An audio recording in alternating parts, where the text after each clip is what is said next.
ইবাদতের জগতে সবচেয়ে দামি সিয়াম, দামি ইবাদত সিয়াম। উমামা বাহিলি বলছেন, আমি একদিন আল্লাহর নবীকে বললাম, মুরনিবে আমালিন, একটা আমলের কথা বলেন যা দিয়ে আমি জান্নাতে চলে যাব। তখন আল্লাহ রসুল বললেন, ওমামা আলাইকা বিসম ফাইনাল্লাহ ঈদুল্লাহ, সিয়াম পালন করো। ইবাদতের জগতে সিয়ামের সমপর্যায়ের কোনো ইবাদত নেই। এটা সিয়াম, রোজা, এটা হজ। হজ সিয়ামের সমপর্যায়, জি না? এটা সিয়াম, এটা হলো সলাত, সলাত সিয়ামের সমপর্যায়, জি না? এটা হলো সিয়াম, এটা হলো দান সাদাকা, দান সাদকা সিয়ামের পর্যায়, জি না? পৃথিবীর কোনো ইবাদত নেই যেটা কার সমপর্যায়ের হতে পারে? সিয়ামের সমপর্যায় হতে পারে। মহরমের 2 দিন সিয়াম থাকেন, আরাফার 1 দিন সিয়াম থাকেন।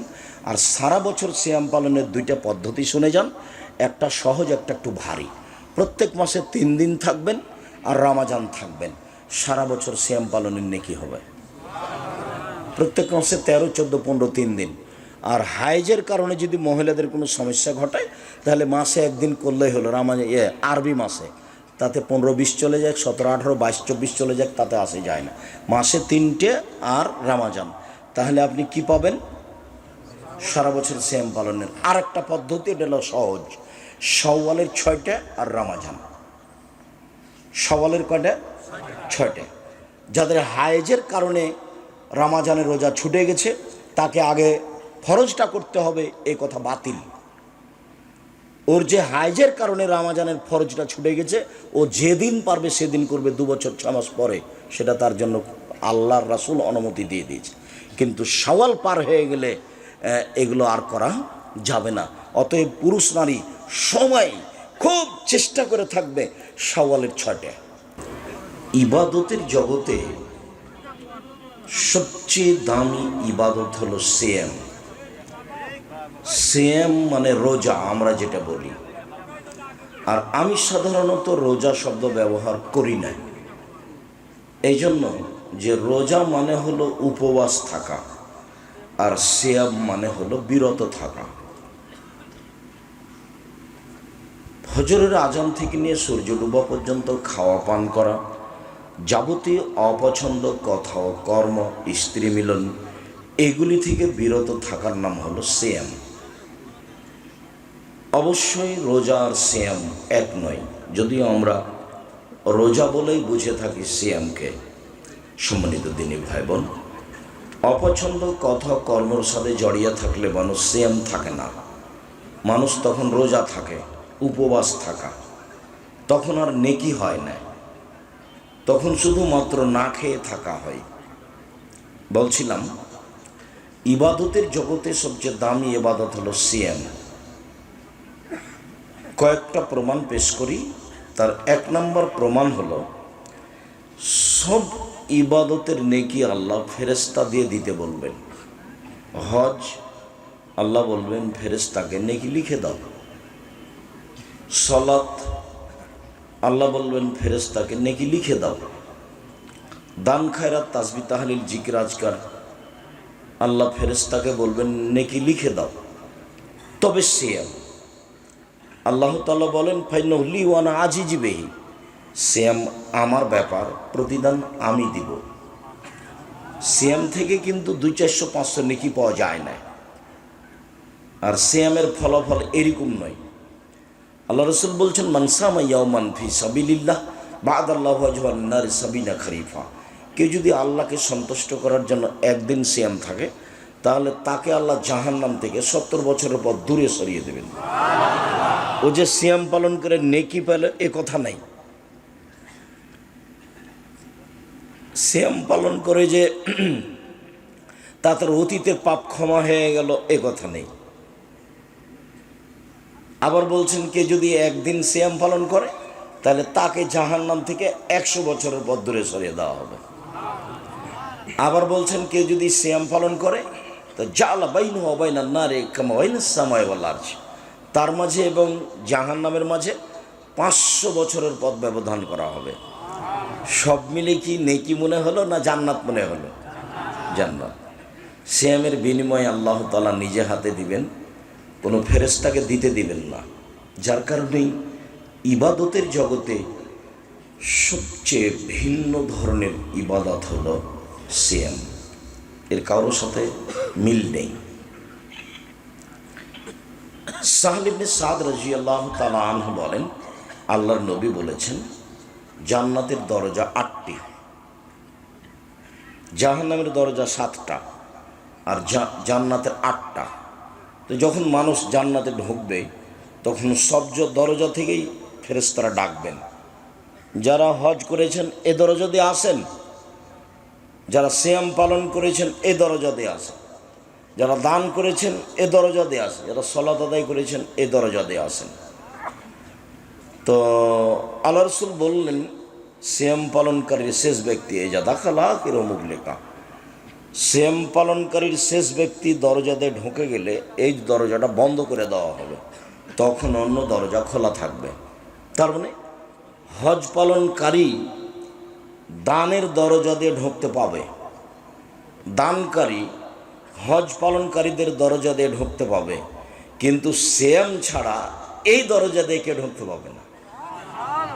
এটা হলো সিয়ামের পার্সোনাল মর্যাদা, এই কারোর সাথে মিল রাখে না।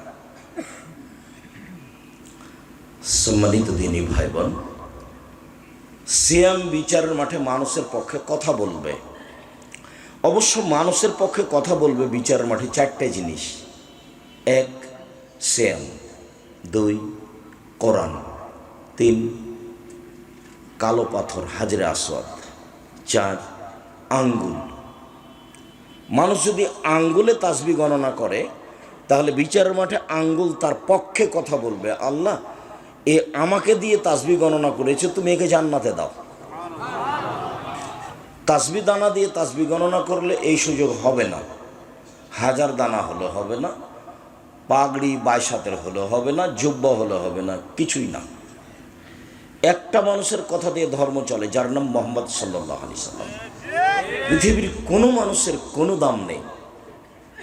পৃথিবীর মানুষ যারা বড় মানুষ তারা সম্মানী, সম্মান করে ডাকতে হবে, সম্মান করে খাওয়াতে হবে, আর মেনে চলতে হবে একটা মানুষকে যার নাম মুহাম্মদ সাল্লাল্লাহু আলাইহি সাল্লাম।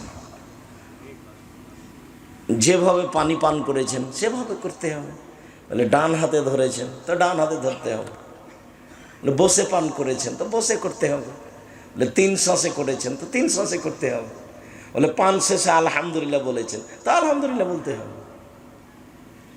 এর নাম অনুসরণ। উনি একজন, যার নাম মুহাম্মদ সাল্লাল্লাহু আলাইহি সাল্লাম। পৃথিবীর কোনো মানুষ এই সুযোগ রাখে না, পৃথিবীর কোনো মানুষ এই সুযোগ রাখে না। সম্মানিত দিনী ভাই বোন, 1 আঙ্গুল বিচারের মাঠে আপনার পক্ষে কথা বলবে। আব্দুর রাজ্জাক সাহেব থামেন, আঙ্গুলে তাসবিহ গণনা করলে আমার ভুল হয়, তাই তো আমি তাসবিহ দানাই করি।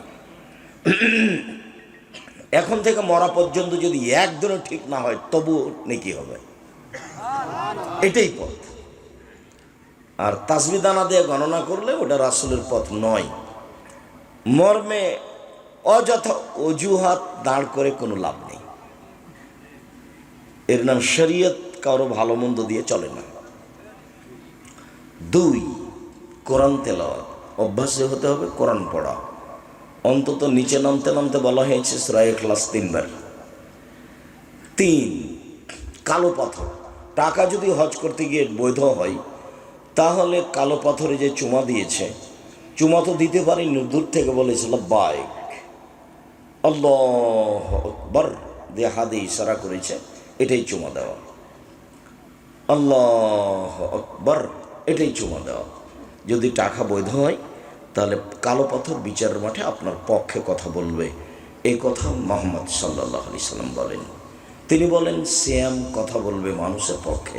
সিয়াম বলবে রব্বি মানাতুহু তুমা বিন্নাহারে, মানাতুহু তুমা শাওয়াতা বিন্নাহারে ফাসাব্বিনি ফিহি।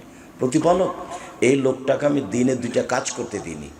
1 খেতে দিইনি, 2 মন মতো চলতে দিইনি। প্রতিপালক, তুমি আমার একটা কথা শোনো, একে জান্নাতে দাও। আমি একে 2টা কাজ করতে দিইনি, 1 খেতে দিইনি, দুই মন মতো চলতে দিনই। তুমি আমার কথা শোনো, ফাইসব ফানে, কোরআন এবং সিয়ামের কথা মেনে নেওয়া হবে। আল্লাহ বলবেন, সিয়াম ঠিক আছে, তোমার কথা আমি মেনে নিলাম, একে জান্নাতে দিলাম। সিয়ামের বিনিময়ে জান্নাত। মধ্যেখানে আরও দুটা কথা বলেনি, আমি একে খেতে দিনি আর মন মতো চলতে দিনি। সেটা কি? ঘুম থেকে উঠে দাড়ি চাঁচা ছোট করা মানে হলো মন মতো চলা। মনের মতো সাদ করে প্যান্টটা টাকুন নিচে রাখা হলো মন মতো চলা। দোকানে বসে এখানে বসে ল্যাংটা মেয়ে দেখা, এর নাম ওর নাম বদনাম করা, গিবাত করা, ক্ষমতা দেখানো, দলীয় দাপটে মানুষকে জেল হাজত দেওয়া, এগুলো হলো মন মতো চলা। সুদ ঘুষ খাওয়া হলো মন মতো চলা। তো মন মতো চলে যে সে জাহান্নামে যাবে, অন্য হাদিসে বলা হয়েছে। তা আমি ওকে মন মতো চলতে দিনি, আমার কথাটা শোনো, একে জান্নাতে দাও। তো যারা এগুলো করে তারা তো আর সিয়াম থাকে না, রোজা থাকে। রোজা মানে উপবাস থাকা। মানুষের বদনাম করে সিয়াম থাকা যায় না। মিথ্যা সাক্ষী দিয়ে মানুষের প্রতি জুলুম করে জেল হাজতে দিয়ে সিয়াম থাকা যায় না। ও রোজা থাকে। ও কি থাকে? রোজা থাকে। নগ্ন পোশাক পরে একজন মহিলা সিয়াম থাকতে পারে না, রোজা থাকতে পারে। সম্মানিত দিনী ভাই বোন, একজন মহিলা এভাবে আঁটো সাঁটো বোরকা পরে অঙ্গ প্রত্যঙ্গ জাতিকে দেখিয়ে রোজা থাকতে পারে, সিয়াম থাকতে পারে না। রোজা মানে উপবাস থাকা, সিয়াম মানে বিরত থাকা। আমি জানি না, মধ্যখানে একটা কথা মনে পড়ে গেল, সেই কথাটা আপনাকে একটু ভালো করে বুঝিয়ে বলি, তারপর আমরা এখান থেকে সরে আলোচনায় চলে যাব। সেটা হলো এই যে জাবের রাদিয়াল্লাহু তাআলা আনহু বলেন, একদা আমরা রাসূলের সাথে যুদ্ধ করে আসছিলাম, এখন মদিনায় ঢুকবো। তো আল্লাহ রাসূল বলছেন যে এই তোমরা সবাই থামো, সকালে ঢুকবো। তা আমি জাবের বললাম, আল্লাহ নবী, আমি নতুন বিবাহ করেছি, আমাকে একটু বাড়ি যেতে অনুমতি দেন। তখন আল্লাহ রাসূল অন্যদিকে কথা বলতে লাগলেন, ও তুমি নতুন বিবাহ করেছো, তো তালাক প্রাপ্তা মেয়ে বিবাহ করেছো না কুমারী মেয়ে বিবাহ করেছো? তা আমি বললাম যে তালাক প্রাপ্তা মেয়ে বিবাহ করেছি। ওর বিবাহ হয়েছিল, তার স্বামী তাকে তালাক দিয়েছে, আমি তাকে বিবাহ করেছি। তা আল্লাহ রাসূল বলেন, হাল্লা বিক্রান তোলায় বোকা, তুমি কুমারী মেয়ে কেন বিবাহ করলে না? তুমি তার সাথে খেলতে, ও তোমার সাথে খেলতো। তুমি কুমারী মেয়ে কেন বিবাহ করলে না? তুমি তার সাথে খেলতে, ও তোমার সাথে খেলতো।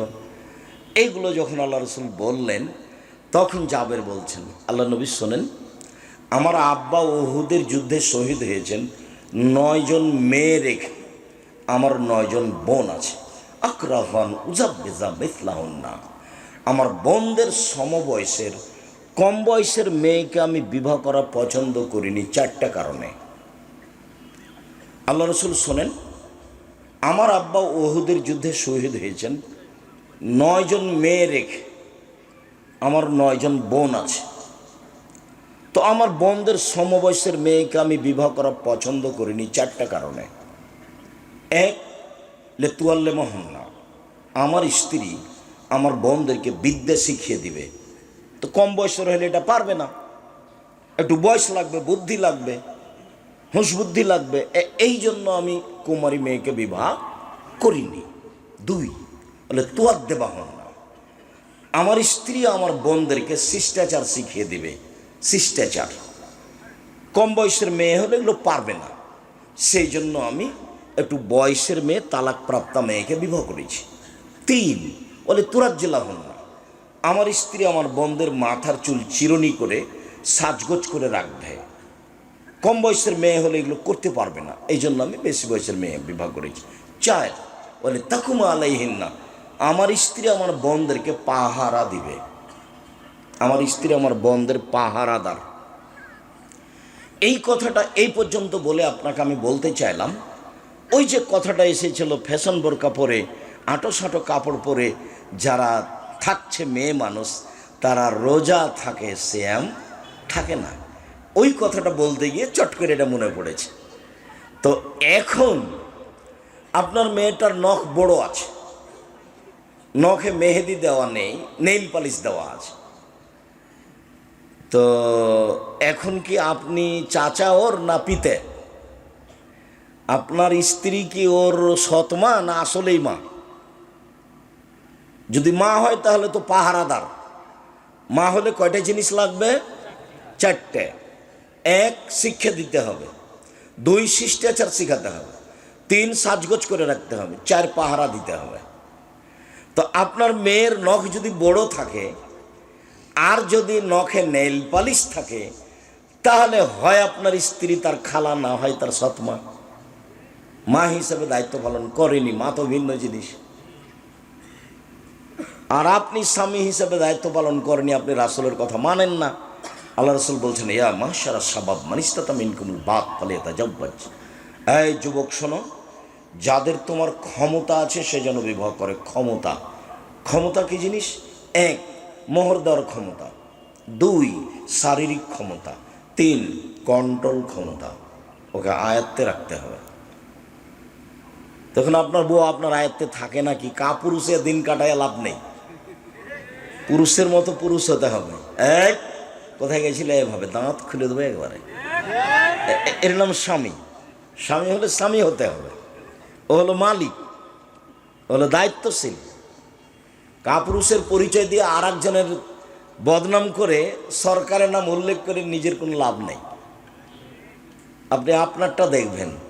চলেন কথায় ফিরে যাই। আমার স্ত্রী আমার বোনদেরকে শিষ্টাচার শিখাবে। শিষ্টাচার কি জিনিস? যেদিকে যাবেন খালি আল্লাহ নবী বলবেন শিষ্টাচার। দেখেন দু তিনটা বাক্য ওখানে বলি। আল্লাহ নবী বলছেন, এই শোনো, মান কানাত লাহু জারিয়া, কারো যদি একটা কাজের মেয়ে থাকে, আল্লাহ মাহা ফাসানা তালি মাহা, শিখিয়ে দিল, সুন্দর শিখিয়ে দিল। ওয়াদ্দা বাহা ফাসানা তাদি বাহা, শিষ্টাচার শিখিয়ে দিল, সুন্দর শিষ্টাচার শিখিয়ে দিল। শিষ্টাচার কি জিনিস? হাদিস তো বুখারী মুসলিম। আল্লাহ রাসূল বলছেন, এই শোনো, আনফিক আলা ইয়ালিক মিন তাওলিক ওয়ালা তারফানু আদাকা আশাকা আদাবান মিনা। তুমি তোমার উপার্জিত পয়সা দিয়ে ছেলে মেয়েকে লালন পালন করো, পড়াও। দরখাস্ত লিখা টাকা কমাতে হবে না। তুমি উপার্জন করে তোমার ছেলে মেয়েকে পড়াও। উপার্জন বাপের জমিদারি দিয়ে পড়াও, ব্যবসা করে পড়াও, নাহলে দিন মজুরি করে পড়াও। প্রতিদিন দিন মজুরি করে 500 টাকা পাবা, এক মাসে 15,000 টাকা পাবা। ওরা না হয় 3-4 হাজার টাকা নেবে। উপার্জন করে ছেলে মেয়েকে পড়াও।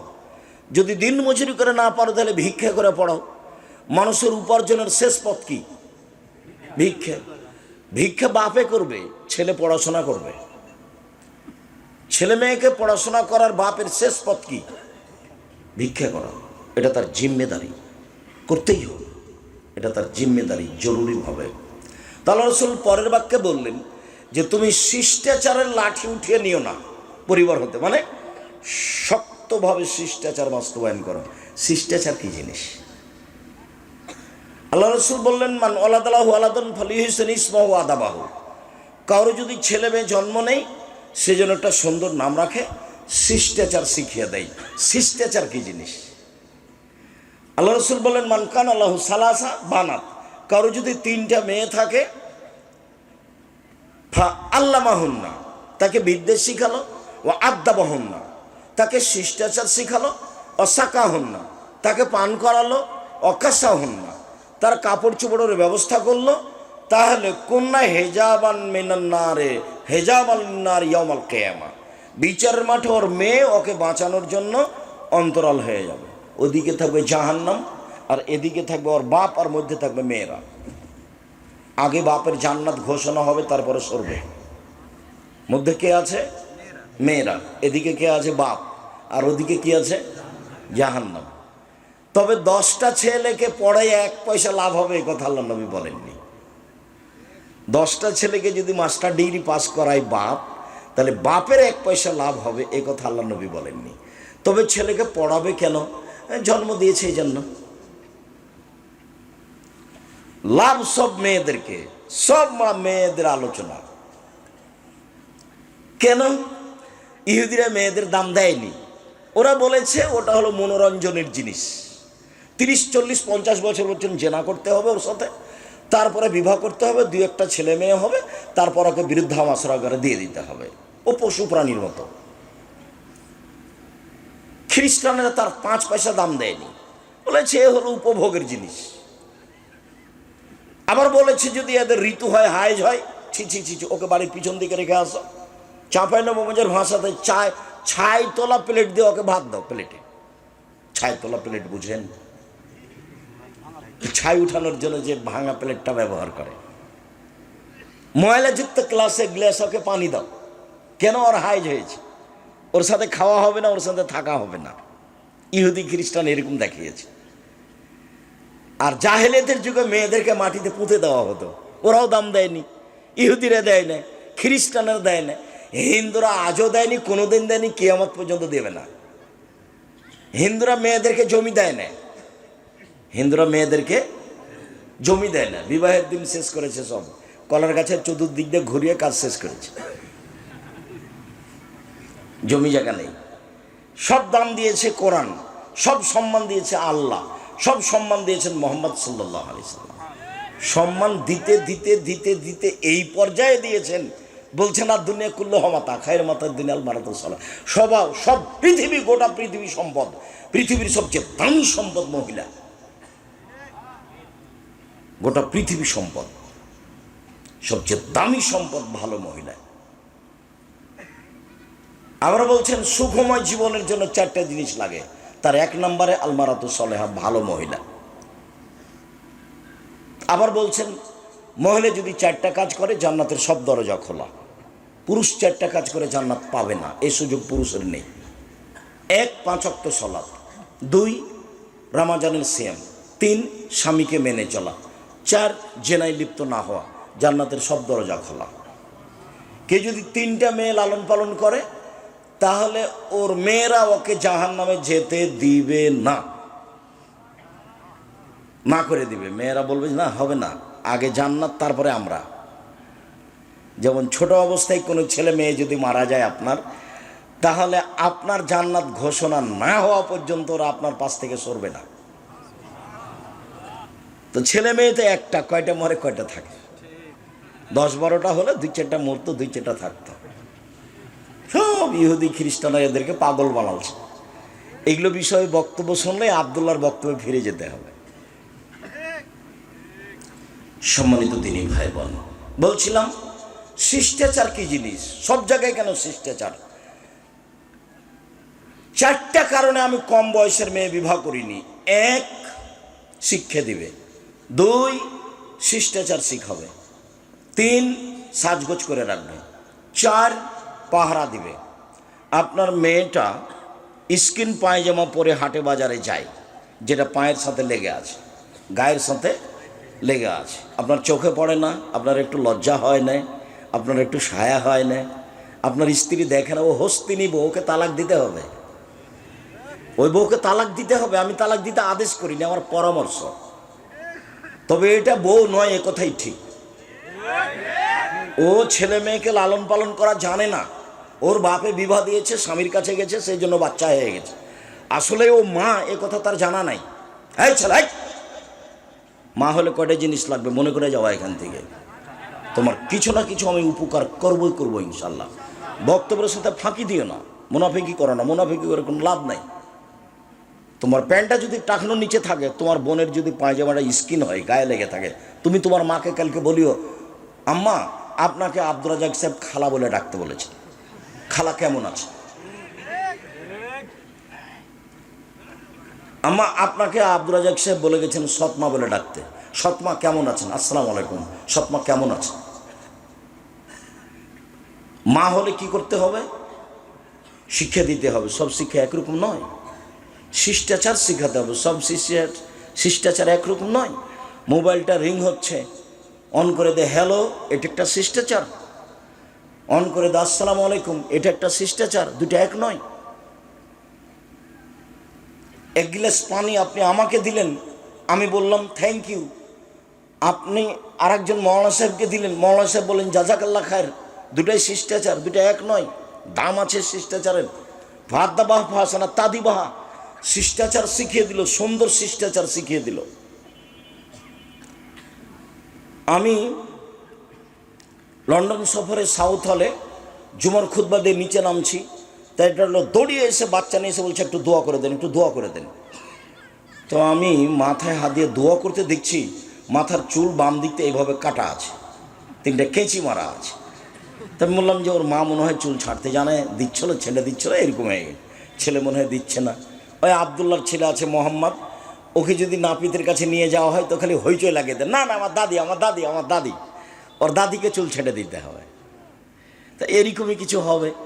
তো এই কথা বলেই আমি এখন নিচে নেমে ঘুরছি, তো চুল ছাড়া সাইনবোর্ড দেওয়া আছে ওখানে, দেখি এরকম দাগ দেওয়া আছে।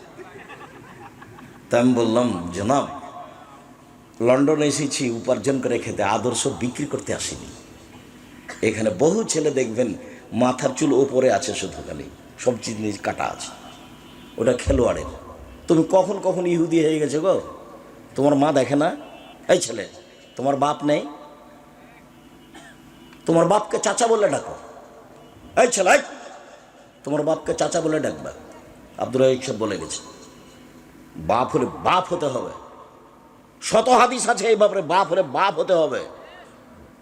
উপার্জন করে খাওয়াতে পারে তার নাম বাপ নয়, শুধু আনফেকালা ইয়েলেক বিন তলেক, ছেলে মেয়েকে লালন পালন করো, পড়িয়া মানুষের মতো মানুষ করো, শিষ্টাচার শিখবে। সব জায়গাতে বিদ্যার সাথে শিষ্টাচার লাগা আছে। শত হাদিস শিষ্টাচার দিয়ে গড়া। মেয়েটার নখ বড় কেন কেন থাকবে? ইহুদি খ্রিস্টানদের পতিতালয়ের মেয়েদের বৈশিষ্ট্য হচ্ছে নখ বড়, নাকা রাখা, নখে নেইল পালিশ দেওয়া। ইহুদি খ্রিস্টানদের পতিতালয়ের মেয়েদের বৈশিষ্ট্য হলো নখ বড় রাখা, নখে নেইল পালিশ দেওয়া। আরও নিচের ভাষায় বলি, ইহুদি খ্রিস্টানদের বেশ্যালয়ের মেয়েদের বৈশিষ্ট্য হলো নখ বড় রাখা, নখে নেইল পালিশ দেওয়া। আমার মেয়ের নখ বড় কেন? আমার মেয়ের নখে নেইল পালিশ কেন? আমার মেয়ের নখে থাকবে মেহেদি, হাতের নখে তো থাকবে, থাকবে পায়ের নখে থাকবে। আমি তো ওটা গ্রহণ করব না।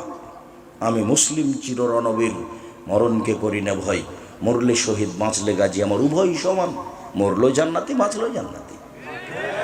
আমি লসে থাকি না কোনো সময়। অমুসলিম লসে থাকতে পারে,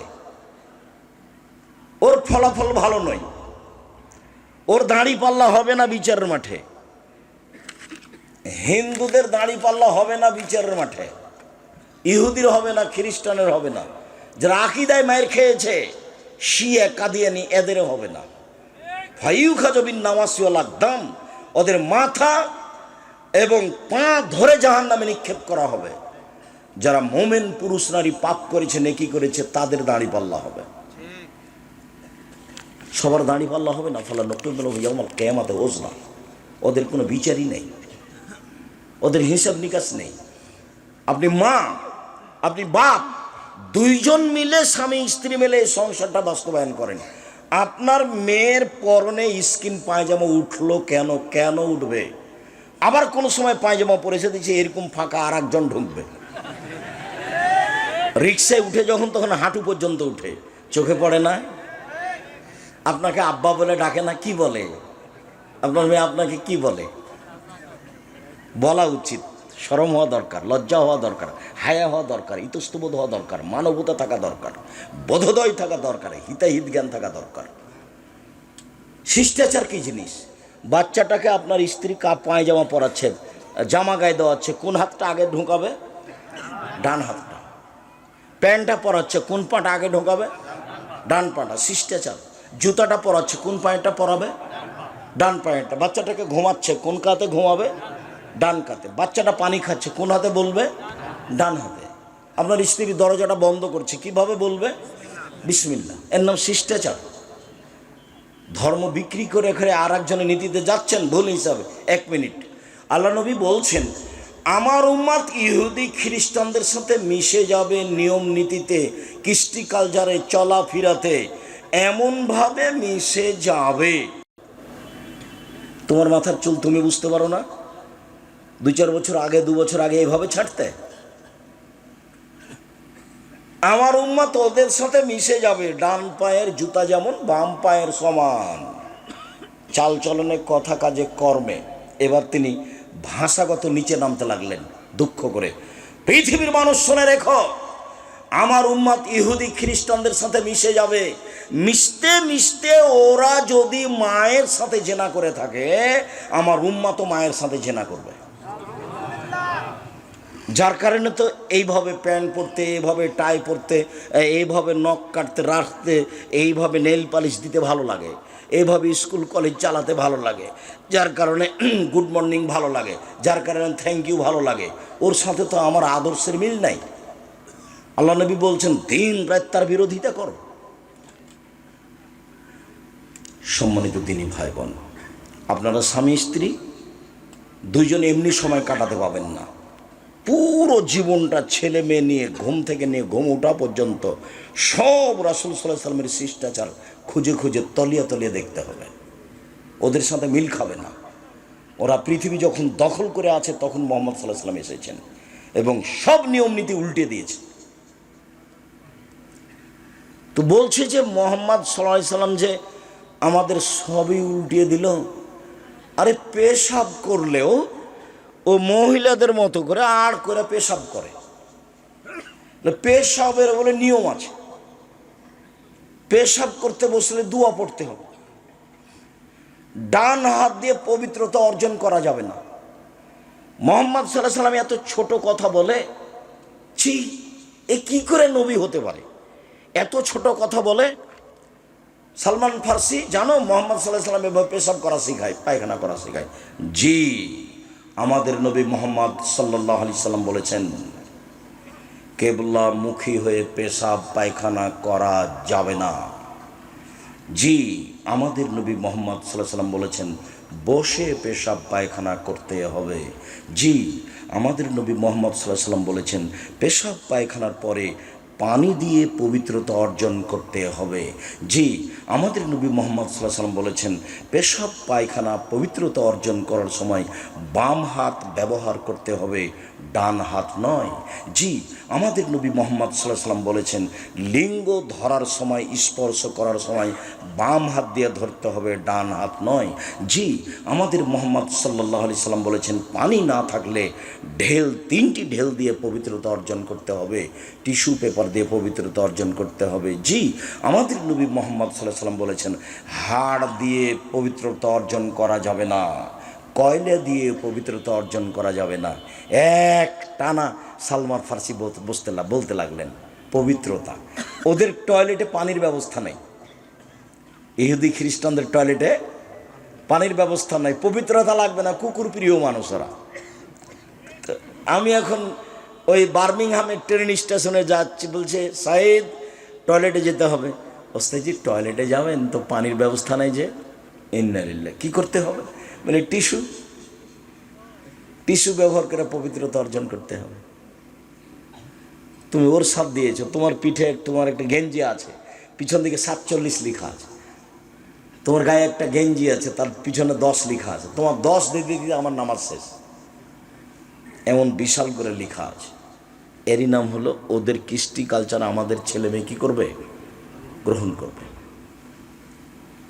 এমনভাবে স্কিন পায়জামা পরেছে আমার মেয়ে যে শরীহাত তো দেখা যাচ্ছে, লজ্জা স্থান বোঝা যাচ্ছে। ছি ছি ছি ছি ছি। তখনও আপনি বাপ? ছি, তখনও আপনি মা? জি না, ভুল হিসাব, দুঃখিত। বাপ দেখবেন, 1 মিনিট কথা মধ্যেখানে ঢুকে আমার লম্বা হয়ে গেল। 1 মিনিট বাপ দেখবেন, দেখেন বাপ কাকে বলে। আয়েশা রাদিয়াল্লাহু তাআলা আনহা বলেন আমরা এক যুদ্ধ থেকে আসছিলাম, হঠাৎ করে আমার গলার হাড়টা হারিয়ে গেল, খুঁজে পায় না। সলাতের টাইম হয়ে গেছে, নামাজের টাইম হয়ে গেছে, পানি নেই, অজুও করতে পারি না, যেতেও পারি না। সব মানুষ বিপদে পড়ে গেল, 1200-1400 মানুষ, পানি নাই, অজু করব কি করে? এখানে যেতেও পারি না, হাড় খুঁজে পাই না। জনগণ আমার আব্বাকে বলল, জানেন কি ঘটিয়েছে আপনার মেয়ে? কি ঘটিয়েছে? আপনার মেয়ে তো হাড় হারিয়েছে, যার কারণে তো আমরা খুঁজে পাই না, যেতেও পারি না, তাই মানুষগুলোর এত সমস্যা ঘটিয়েছে। জি, আয়েশা রাদিয়াল্লাহু তাআলা আনহা বলছেন আমার আব্বা আমার কাছে আসলেন, আবু বকর সিদ্দিক আমার কাছে আসলেন, ফালাকাজানি লাকতাতান শাদীদা, আমার কোমরের উপরে এত জোরে একটা কিল মারলেন। ওই সময় আমার স্বামী আমার উরু রানের উপরে মাথা দিয়ে ঘুমিয়েছিলেন। আমার স্বামী আমার উরু রানের উপরে মাথা দিয়ে ঘুমিয়েছিলেন। যদি আমার স্বামী আমার উরু রানের উপরে মাথা দিয়ে না ঘুমাতেন, তাহলে মায়ের চোটে, মায়ের কারণে আমি দূরে সরে যেতাম। 1 মিনিট, এই ছেলে, এটা বাংলাদেশি স্বভাবে, বাংলাদেশি বিধিবিধানে জামাই যদি মেয়ের উরু রানের উপরে মাথা দিয়ে ঘুমায়, আর শ্বশুর মেয়ের বাপ যদি ওইদিকে গিয়ে দেখে, তাড়াতাড়ি এভাবে ঘুরে আসবে। কথা মনে হয় আমি বুঝাতে পারিনি। মেয়েকে কিছু বলবে, এই জন্য যাচ্ছে, গিয়ে দেখছে যে জামাই মেয়ের উরু রানের উপরে মাথা দিয়ে ঘুমিয়ে আছে। এখন কিছু বলা বাদ দিয়ে বাপ কি করবে? পাল্টা ঘুরে আসবে। এটা হলো বাংলাদেশি স্বভাব। ওই অবস্থাতেই মেরে দিলেন কয়েকটা কিল, এত জোরে মারলেন, মায়ের কারণে দূরে সরে যায় এরকম অবস্থা। সবচেয়ে বড় মানুষে মারলেন পৃথিবীর ইতিহাসে। নবী রাসূল বাদ দিয়ে আদম থেকে নিয়ে কিয়ামত পর্যন্ত আবু বকর সিদ্দিকের চেয়ে কোনো দামি মানুষ জন্ম নেয়নি, নিবেও না। আবু বকর সিদ্দিক রাদিয়াল্লাহু তাআলা আনহু মানুষ হিসেবে সবচেয়ে দামি মানুষ, উনি মারলেন। আর যাকে মারছেন পৃথিবীর ইতিহাসে সবচেয়ে দামি মহিলা, ইনি হলেন আয়েশা রাদিয়াল্লাহু তাআলা আনহা। আর যার সামনে মারলেন উনি হচ্ছেন পৃথিবীর সবচেয়ে দামি মানুষ, উনি হলেন মুহাম্মদ সাল্লাল্লাহু আলাইহি সাল্লাম। এবার শ্বশুরে মারলেন, বাপে মারলেন, পূর্ণ যুবতী মেয়েকে মারলেন, বিবাহদারী মেয়েকে মারলেন, জামাইয়ের সামনে মারলেন, দিন দুপুরে খোলা মাঠে মারলেন, পৃথিবীর সবচেয়ে বড় মানুষে মারলেন, পৃথিবীর সবচেয়ে বড় মহিলাকে মারলেন, পৃথিবীর সবচেয়ে বড় মানুষের সামনে মারলেন, বিবাহদারী মেয়েকে মারলেন, পূর্ণ যুবতী মেয়েকে মারলেন, জামাইয়ের সামনে মারলেন, হাত দিয়ে মারলেন। এত বড় বাপে এত বড় বেটিকে, এত বড় জামাইয়ের সামনে বিবাহদারী মেয়েকে হাত দিয়ে মেরে দিলেন। ভুল কোথায়? এটা হারিয়ে গেছে, খেয়াল করতে পারেননি এই জন্য। আর আপনার মেয়েটা স্কিন পায়জামা পরে চলে যায় স্কুল কলেজে, হাটে বাজারে, আপনি দেখতে পান, আপনি কিছুই বলেন না। আপনি আবার বাপ, ছি, আপনার মতো বাপকে বাপ বললে আমার খুব কষ্ট হয়। আপনার মরে যাওয়া উচিত। আপনার ছেলে মেয়েকে জামিয়া সালাফিয়া পড়াবে ইনশাল্লাহ। জামিয়া সালাফিয়া 5000 ছেলে মেয়ে পড়াশোনা করে। কালকে যদি আরও 5000 ছেলে মেয়ে চলে যায়, সমস্যা হবে না পড়ানোর ইনশাল্লাহ। 300 জন শিক্ষক শিক্ষিকা আছে। আপনি না থাকলে আমি পড়ানোর জিম্মেদারি নিলাম ইনশাল্লাহ। আপনার মতো বাপ আমি চাচ্ছি দে, বেঁচে থাকার চেয়ে মরে যাওয়া ভালো। চিন্তা করবেন না কিভাবে পড়বে, এতিম লালন পালন করব। বাংলাদেশের সর্বোচ্চ প্রতিষ্ঠান জামিয়া সালাফিয়া, মনে বড় সাধ। এদেশের মাটিতে আমি উন্নত মানের প্রতিষ্ঠান গড়ব ইনশাল্লাহ, যেখানে ছেলে মেয়ে বাংলা, ইংরেজি, আরবি উন্নত মানের শিক্ষা অর্জন করে জাতির অন্যায়ের বিরুদ্ধে লড়বে, মুখে কলমে মিডিয়ায় লড়বে ইনশাল্লাহ। এই যে মুখে আছি, সামনে মিডিয়া আছে, কলম সাথে আছে, জীবনবাজি রেখে চেষ্টা চালাচ্ছি। আপনি এতিম, আপনার ছেলে মেয়ে এতিম হয়ে গেলে কোনো সমস্যা নেই, আপনি বেঁচে থাকেন, এটা আমি চাচ্ছি, পুরুষের মতো হয়ে বেঁচে থাকেন। এই যে বাপ, যে 1 মিনিট, হাদিস বুখারী মুসলিম, এরই নাম বাপ। বাপ দেখে যান, বক্তব্যের সাথে মুনাফিকি করিয়েন না। বক্তব্যের সাথে মুনাফিকি করে কোনো লাভ নেই, বক্তব্যের সাথে মুনাফিকি করে কোনো লাভ নেই। তোমার বোন ফ্যাশন বোরকা পরে যাবে দিন রাত, তার নাম বোরকা? এটা তুমি দেখতে পাও না, তোমার বাপ দেখতে পায় না, তোমার মা দেখতে পায় না? এরই নাম মা, এরই নাম বাপ। প্রসব করাতে পারলে মা হওয়া যায়। পাগলিও বাচ্চা প্রসব করাতে পারে, পাগলিও বাচ্চা প্রসব করাতে পারে। কিন্তু পাগলির বাচ্চা যখন পানি খায়, বাম হাতে গ্লাস ধরে, তখন পাগলি বলতে পারে না আম্মু ছি ছি ছি ছি, আম্মু বাম হাতে শয়তান খায়, ডান হাতে ধরো, ডান হাতে ধরো, ডান হাতে ধরো, এই কথা পাগলি বলতে পারে না। কিন্তু আপনার স্ত্রীর সামনে যদি মাস্টার ডিগ্রি পাস, আপনার স্ত্রী মাস্টার ডিগ্রি পাস, ওর সামনে যদি আপনার মেয়ে বাম হাতে পানি খায়, তাহলে এ তো পাগলির চেয়ে খারাপ। একে রেখেছেন কেন? এ হলো হস্তিনী বউ।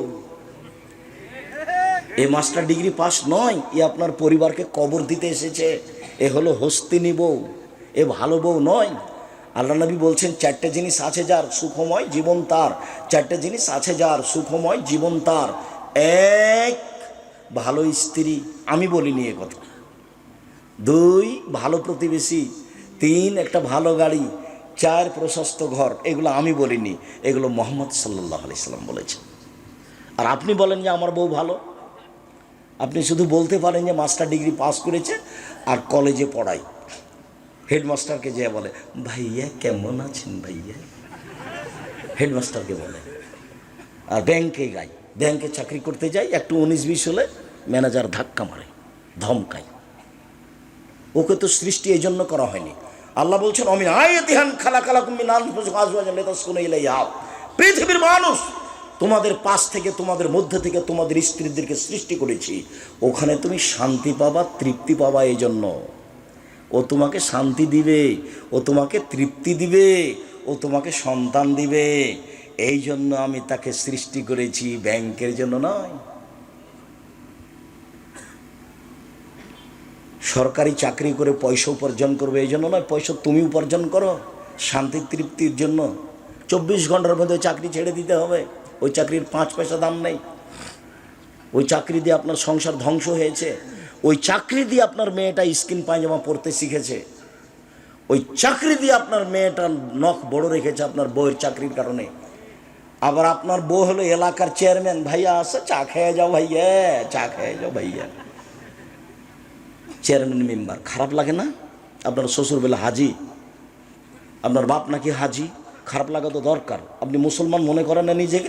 বুঝেও বুঝে না ওরা, অন্তর আছে বুঝে না, দেখেও দেখে না ওরা, চক্ষু আছে দেখে না, শুনেও শুনে না ওরা, কান আছে শোনে না। উলায়েকা কাল আনাম, তারা পশু প্রাণীর মতো, তারা গরু ছাগলের মতো, তারা কুকুর শ্রীগালের মতো, বালহুম আযাল, বরং তার চেয়ে খারাপ। আপনার জীবনটা গরু ছাগল পশু প্রাণীর মতো। খারাপ লাগে কেন? কেন খারাপ লাগে? আমি আব্দুর রাজ্জাক বিন ইউসুফ জাতির সামনে 33 বছরে কোনোদিনও অপ্রয়োজনীয় কথা বলিনি। আপনার এই বউকে যদি আমি অশিক্ষিত প্রমাণ করতে না পারি, আমি জাতির সামনে বক্তব্য দেব না। 33 বছরে কোনোদিনও অপ্রয়োজনীয় বাক্য বলিনি কোনোদিন। আজ কেন 33 বছরে কোনোদিন বলিনি। 33 বছরে আমি কোনোদিন সরকার বিরোধী বক্তব্য দিইনি, একটা বাক্য নেই। 33 বছর আমি কোনোদিন মাযহাব নিয়ে কথা বলিনি, একটা বাক্য নেই। আর আপনি মাযহাবী মানুষ শুরু করলেই আপনি আরেকজনকে গালি দিয়ে শুরু করেন, আরেকজনের বদনাম করে শুরু করেন। আমি তো বলছি, আমি আব্দুর রাজ্জাক বিন ইউসুফ আজকের বক্তব্য চ্যালেঞ্জ করিনি, পাবনার মাঠে 34 বছরের সব বক্তব্য চ্যালেঞ্জ করলাম। একটা বাক্য পাবেন না আপনি। ওই পাতাই পড়ি না আমি, ওই পাতা আমি পড়ি না, ওই পাতা আমার বন্ধ করা আছে। আমাকে লোকে কি বলেছে তার উত্তর আমি দিই না। আমাকে একদিন এনাদের এলাকায় মুর্শিদাবাদ, ওটা মালদাতে, খুব চাপ দিয়ে বলছে যে আপনি একটু বলেন না, আপনার ব্যাপারে এত বলছে, আপনি একটু মুখ খুলবেন না। তো আমি বললাম যে আমাকে যদি ধুয়ে রেখে দেয় তবু আমি মুখ খুলব না। বলতে বলতে যেগুলো ধুয়ে দেয় তবু আমি বলবো না। কেউ যখন আমাকে খুব গালি দেয়, দিতে দিতে যখন কথা শেষ করে, তখন আমি আবার রিং দিয়ে বলি, ভাইজান গালি কি আরও বাকি ছিল? আমার মনে হলো যে আপনার টাকা শেষ হয়ে গেছে নাকি, মনে হয় গালি শেষ হয়নি। তা আপনার যদি আরও থাকে তো গালি দিয়ে নেন, যা আপনার মন চায় বলে নেন। আমি তার কথার উত্তর দিলে, সম্মানিত দিনী ভাই বোন, নফল সেম রাখেন 1 দিন থেকে 15 শাবান পর্যন্ত। 15ই শাবানে মানুষের ভাগ্য লেখা হয়, মানুষের যা মারা যাবে তা লেখা হয়, যা জন্ম হবে তা লেখা হয়, রুজি। এগুলো মিথ্যা কথা, জাল হাদিস। শাবান মাসে বাৎসরিক রিপোর্ট পেশ করা হয়, কোন দিন তা মুহাম্মদ সাল্লাল্লাহু আলাইহি সাল্লামের জানা ছিল না। তো উনি বাৎসরিক রিপোর্ট ধরার জন্য উনি শাবান মাসে বেশি বেশি সিয়াম থাকতেন। আজ মনে হয় রিপোর্ট, কাল মনে হয় রিপোর্ট, পরশু মনে হয় রিপোর্ট। এই রিপোর্টের জন্য তিনি সিয়াম থাকতেন প্রায় শাবান, আর বলতেন একটানা 15 রাখুন। এই জন্য উনি চাইতেন, এই যে আমার রিপোর্টটা, বৎসরের রিপোর্ট না, দেখো আমি সিয়াম আছি, দেখো দেখো আমি সিয়াম আছি। আর বৃহস্পতিবার সোমবার তিনি সিয়াম থাকতেন সাপ্তাহিক রিপোর্ট সিয়াম অবস্থায় দেখার জন্য। যে না, দেখো আমার 1 সপ্তাহের রিপোর্ট দেখো, সিয়াম অবস্থায় আছি দেখো। এটা ভালোবাসতেন তিনি। ফাহি বৈরু ফাওয়ামালে ওনা সায়েম, আমার রিপোর্ট আল্লাহর কাছে পেশ করা হবে, আল্লাহ দেখুক যে আমি সিয়াম আছি। মোহাম্মদ সাল্লাল্লাহু আলাইহি সাল্লাম বৃহস্পতিবার সোমবার সিয়াম থাকতেন, রোজা থাকতেন কেন? সাপ্তাহিক রিপোর্টটা আল্লাহকে কি অবস্থায় দেখাতে চাইতেন? সিয়াম রোজা অবস্থায়। শাবান মাসে বেশি বেশি সিয়াম থাকতেন কেন?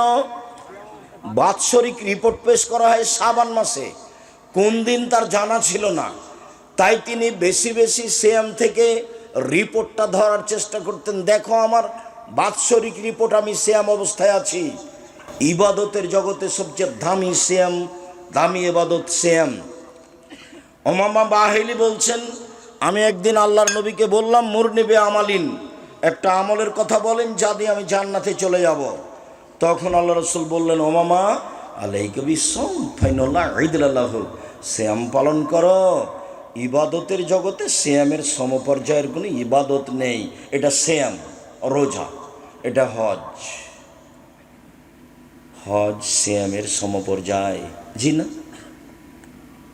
এটা সিয়াম, এটা হলো সলাত, সলাত সিয়ামের সমপর্যায়, জি না? এটা হলো সিয়াম, এটা হলো দান সাদাকা, দান সাদকা সিয়ামের পর্যায়, জি না?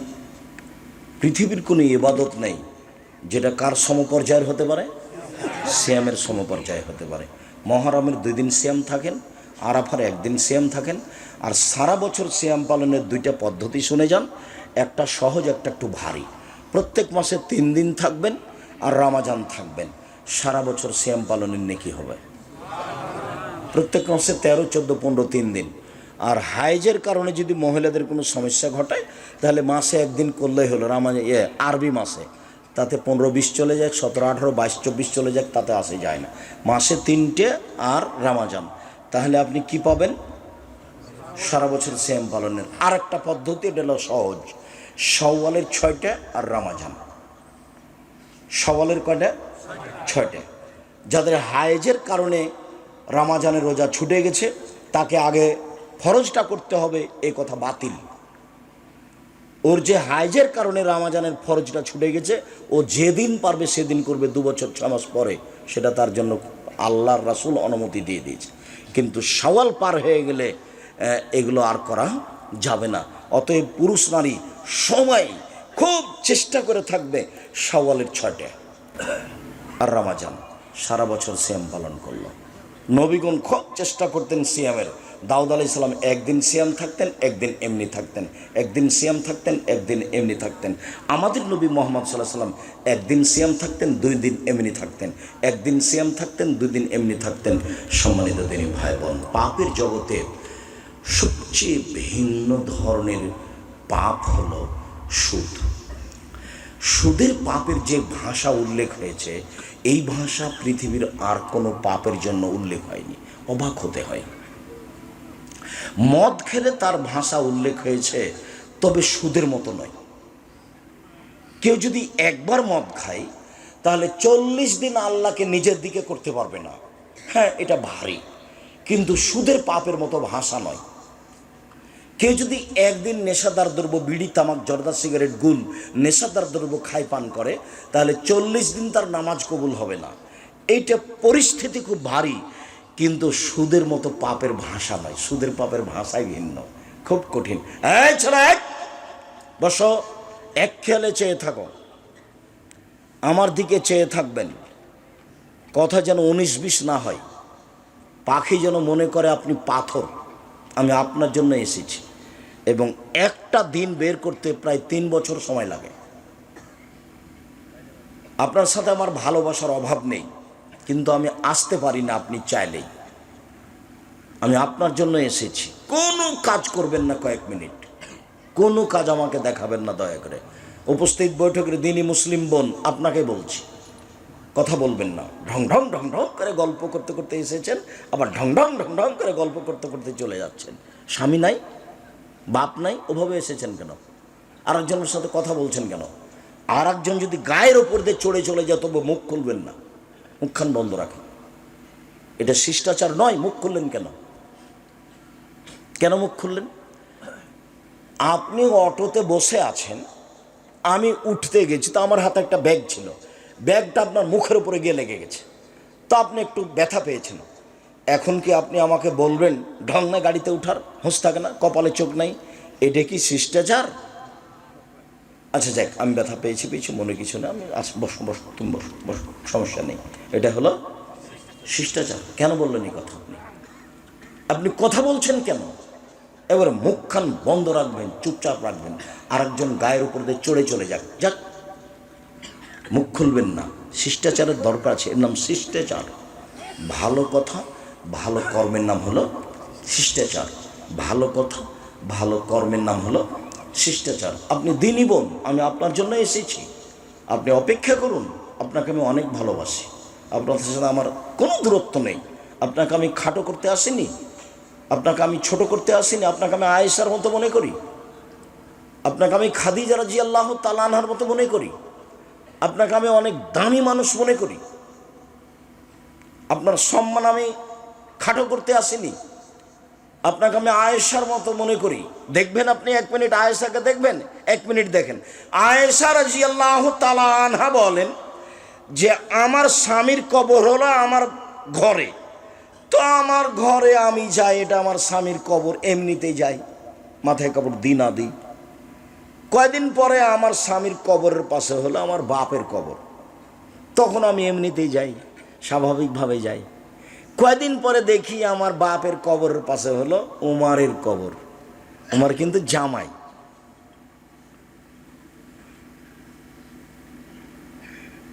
তো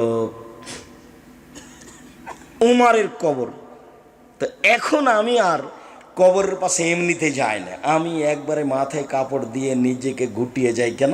ওখানে একটা বেগানা পুরুষের কবর আছে, আমি কবরকে লজ্জা পাই। আপনাকে তো আমি আয়েশার মতো মনে করি, আপনি আয়েশা রাদিয়াল্লাহু তাআলা আনহার মতো দামি মানুষ, আমি এ কথাই বলছি। আয়েশা রাদিয়াল্লাহু তাআলা আনহা কি কে লজ্জা করতেন?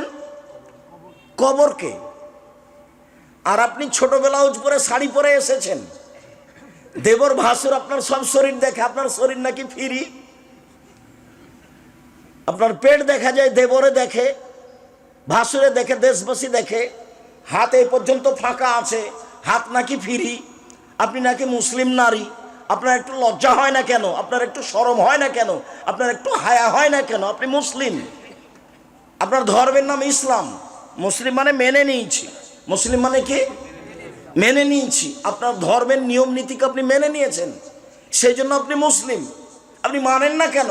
আপনি একটা হিন্দু মেয়েকে দেখবেন, হিন্দু মেয়েটার বিবাহ হলে সিঁথিতে কি দিবে?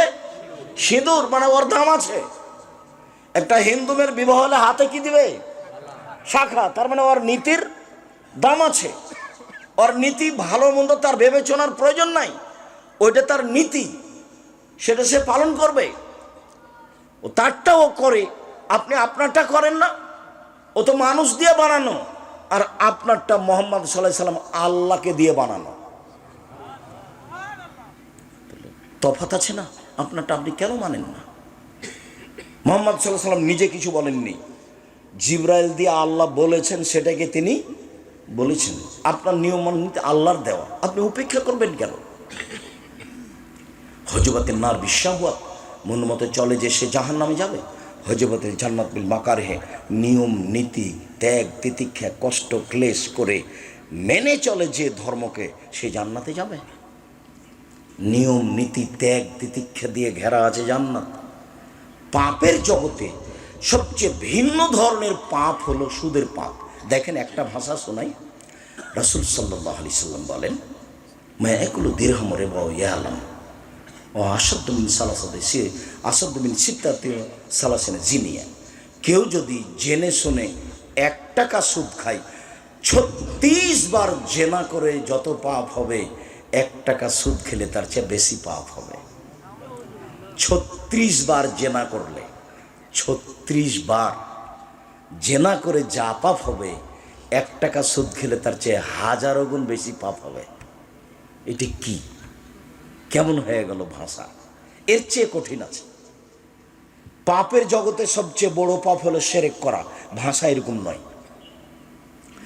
পাপের জগতে দ্বিতীয় বড় পাপ হলো বাপ মায়ের অবাধ্য চলা, ভাষা এরকম নেই।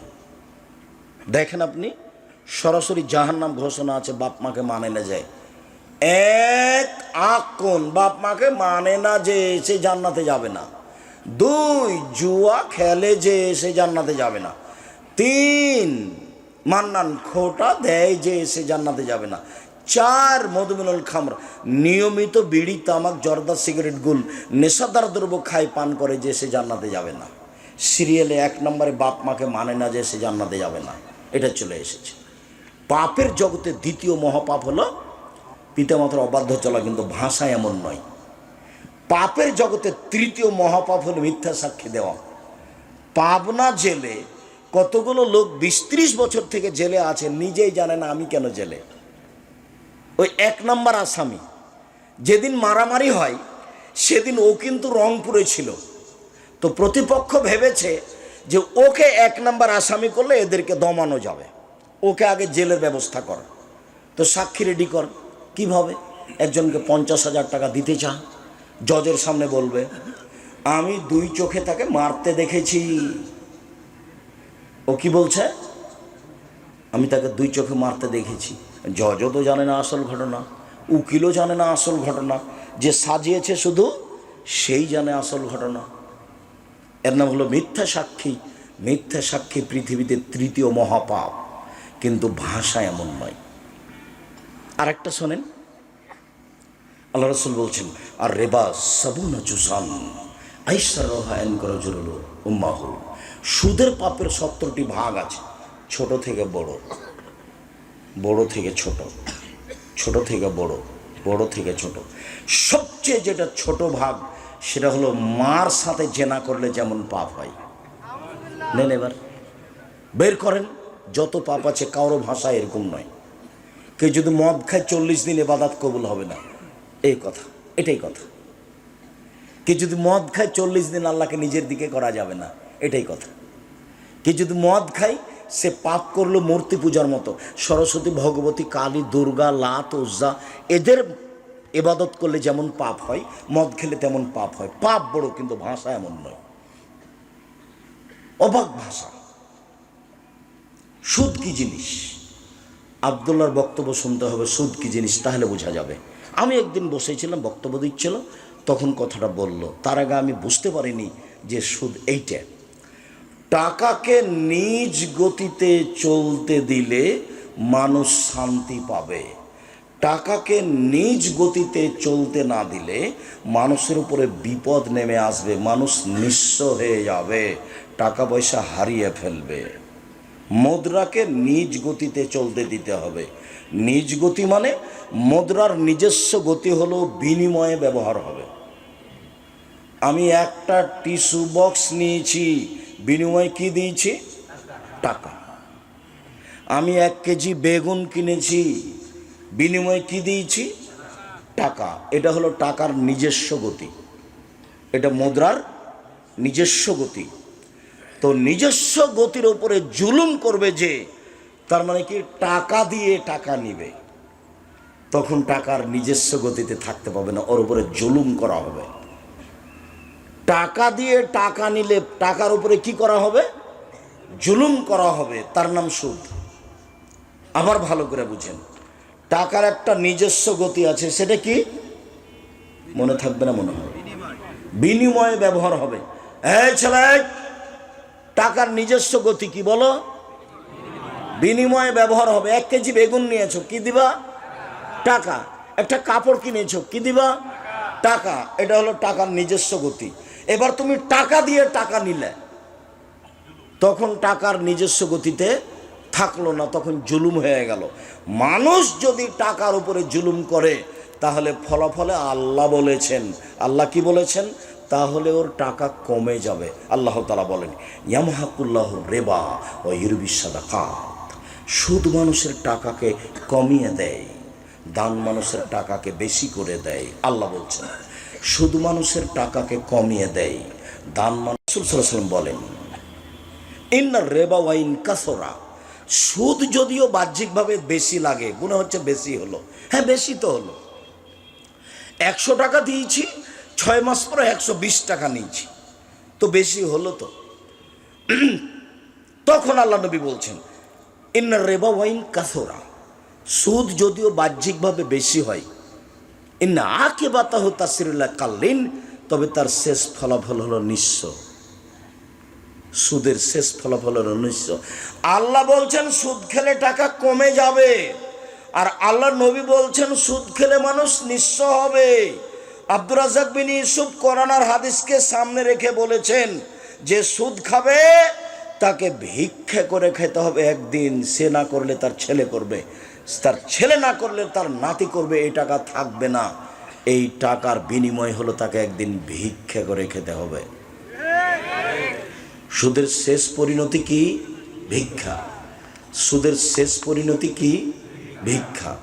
অল্প দিনে দেখতে পারেন ভিক্ষা। ওই যে কিস্তিতে আপনার স্ত্রী টাকা নিয়েছিল, কিস্তিতে শেষ পর্যন্ত বাড়িখান বিক্রি করে দিয়ে পালিয়ে গেছে। বাড়ি ব্যাংক সরকার নিয়ে নিয়েছে, জমিয়ে নিয়ে নিয়েছে। কত আপনার বাড়ির পাশে প্রমাণ আছে। সুদ খেলে দেশের টাকা দুই একজন মানুষের কাছে চলে যাবে, বাকি মানুষ নিঃস্ব হয়ে যাবে। সুদ খেলে পৃথিবীর দুই একটা দেশে টাকা চলে যাবে, বাকি দেশ দেউলিয়া হয়ে যাবে। বাকি দেশ কি হবে? দেউলিয়া হয়ে যাবে।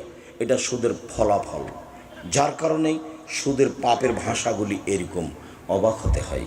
সম্মানিত দিনী ভাই বোন, আল্লাহ বলছেন কালু ইন্নামাল বায়উ মিসলু রিবা। মানুষে বলছে সুদ আর ব্যবসা একই, সুদেও টাকা বাড়ে, ব্যবসাতেও টাকা বাড়ে, সুদেও টাকা বাড়ে, ব্যবসাতেও টাকা বাড়ে। মানুষে বলছে সুদ আর ব্যবসা একই। তখন আল্লাহ তাআলা বলছেন আরে না, আহলাল্লাহু বাইআ হারামা রিবা। আল্লাহ চিরদিনের জন্য সুদকে হারাম করেছেন আর চিরদিনের জন্য ব্যবসাকে বৈধ করেছেন। চিরদিনের জন্য সুদ হারাম, চিরদিনের জন্য ব্যবসা যায়। এই ছেলে আরো শোনো, মুহাম্মদ সাল্লাল্লাহু আলাইহি সাল্লামের মুখের কথা, আর তাজিরা সাদিক এখনো ইয়াউমাল কিয়ামা মা শুহুদা সিদ্দিকুন ওয়াল আম্বিয়া। সত্যবাদী ব্যবসায়ী বিচারের মাঠে নবীগণের সাথে থাকবেন না। এবার এদিক ওদিকে খেয়াল করেছিল, বুঝতে পারোনি ওই সময়ে ইহুদি খ্রিস্টানেরা কি বলেছিল? ওরা বলেছিল সুদ আর ব্যবসা একই। ওরা কি বলেছিল? সুদ আর ব্যবসা একরকম। কেন? সুদেও টাকা বাড়ে, ব্যবসাতেও টাকা বাড়ে। তখন আল্লাহ এই কথাটা ঠেকিয়ে দিয়ে বললেন, পৃথিবীর মানুষ শুনে রেখো, সুদ চিরদিনের জন্য হারাম, ব্যবসা চিরদিনের জন্য হালাল। আল্লাহ বললেন শুনুন, শুধু তাই নয়, আল্লাহ নবী বলছেন মানুষ যদি ব্যবসাতে সত্যবাদী হয়, মিথ্যে কথা না বলে ব্যবসায়ী, তাহলে বিচারের মাঠে ওর নবীর সাথে থাকবে। তাহলে কি সুদ আর ব্যবসা এক হলো? এখানে আল্লাহর নবী বললেন যে ব্যবসায়ী যদি সত্যবাদী হয় তাহলে কার সাথে থাকবে? নবীর সাথে থাকবে। আর ওখানে আল্লাহর নবী বললেন কেউ যদি 1 টাকা সুদ খায় তাহলে 36 বার জেনা করলে যত পাপ হবে 1 টাকা সুদ খেলে তার চেয়ে বেশি পাপ হবে। আবার বললেন যে সুদের ছোট পাপটা হলো মায়ের সাথে জেনা করলে যেমন পাপ হয়। কেমন ভাষা দেখেন তো, কত ভারী। মায়ের সাথে জেনা করলে যেমন পাপ হয়, কোনো পাপের এরকম ভাষা নেই। মানুষকে হত্যা করা মহাপাপ, ভাষা এমন নয়। এতিমের টাকা পয়সা খেয়ে নেওয়া মহাপাপ, ভাষা এমন নয়। মানুষের জমি জোর করে দখল করা মহাপাপ, ভাষা এমন নয়। মানুষকে গালি দেওয়া মহাপাপ, ভাষা এমন নয়। মা বাপ মায়ের অবাধ্য চলা মহাপাপ, ভাষা এমন নয়। মিথ্যা সাক্ষী দেওয়া মহাপাপ, ভাষা এমন নয়। ভাষা সবচেয়ে ভারী, কঠিন কোন পাপের? সুদের পাপের। বিবাহিত ছেলে মেয়ে যদি জেনা করে তাহলে তাকে ইট ঢেল পাথর দিয়ে মেরে মেরে মেরে ফেলতে হবে। অবিবাহিত ছেলে মেয়ে যদি জেনা করে তাহলে 100 লাঠি পিটিয়ে তাকে এলাকা থেকে তাড়িয়ে দিতে হবে। জেনার গতিবিধি ভিন্ন, ওর সাথে কোনো পাপের বাস্তবতার মিল নাই। কেউ যদি জেনা করে বিবাহ না করার আগে, তাহলে তাকে 100 লাঠি পিটিয়ে এলাকা থেকে 1 বছরের জন্য তাড়িয়ে দিতে হবে। এমন কোনো পাপ নাই যার বিধান এরকম। আবার বিবাহ করার পরে যদি কেউ জেনা করে, তাহলে তাকে ইট ঢেল পাথর দিয়ে মেরে মেরে মেরে ফেলতে হবে। এই দেশের লাখো ভাবিকে ইট ঢেল পাথর দিয়ে মেরে ফেলতে হবে যারা দেবরের সাথে জেনায় লিপ্ত হয়েছে। এদেশের লাখো দুলাভাইকে ইট ঢেল পাথর দিয়ে মেরে ফেলতে হবে যারা শ্যালিকার সাথে জেনায় লিপ্ত হয়েছে। এদেশের লাখো পুরুষকে ইট ঢেল পাথর দিয়ে মেরে ফেলতে হবে যাদের স্ত্রী থাকা সত্ত্বেও অন্য মহিলার সাথে জেনায় লিপ্ত হয়েছে। এদেশের লাখো নারীকে ইট ঢেল পাথর দিয়ে মেরে ফেলতে হবে সরকারিভাবে যাদের স্বামী থাকা সত্ত্বেও অন্য পুরুষের সাথে জেনায় লিপ্ত হয়েছে। পাপের জগতে এমন কোনো পাপ নেই যেটা এমন হতে পারে 3 শ্রেণীর মানুষকে হত্যা করতে হয়, তার 2 শ্রেণীর মানুষের বাঁচার পথ আছে।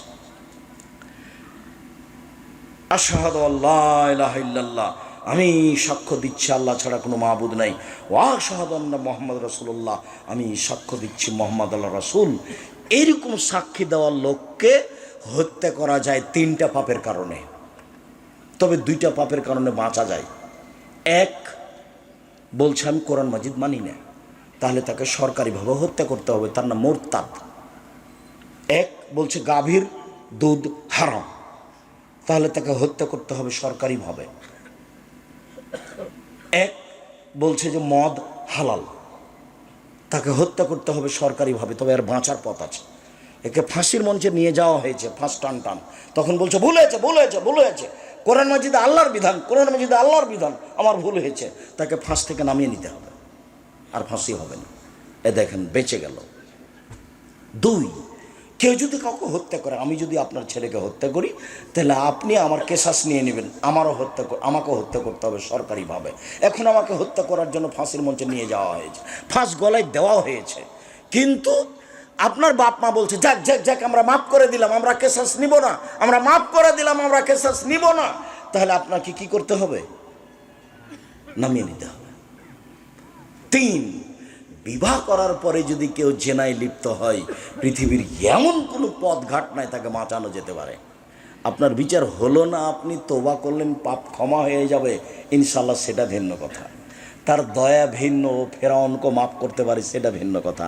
কিন্তু আপনাকে এইটা জানতে হবে, অন্তত আপনি বেঁচে থাকার কোনো সুযোগ রাখেন না, এটা আপনাকে মনে রাখতে হবে। 1 মিনিট, এই ছেলে 1 মিনিট, যা তোমরা তুমি গামে দিয়ে, গামেদ সম্প্রদায়ের একজন মহিলা আসলো, এই আল্লাহ রসুলকে বলছেন তাই এমনি রাসূলুল্লাহ, আল্লাহ রসুল আমাকে পবিত্র করেন। তখন আল্লাহ রসুল বলছেন ইরজিই, বাড়ি ফিরে যাও, আস্তাগফিরুল্লাহ, আল্লাহর নিকটে ক্ষমা চাও, অতুবি ইলাইহি তওবা করো।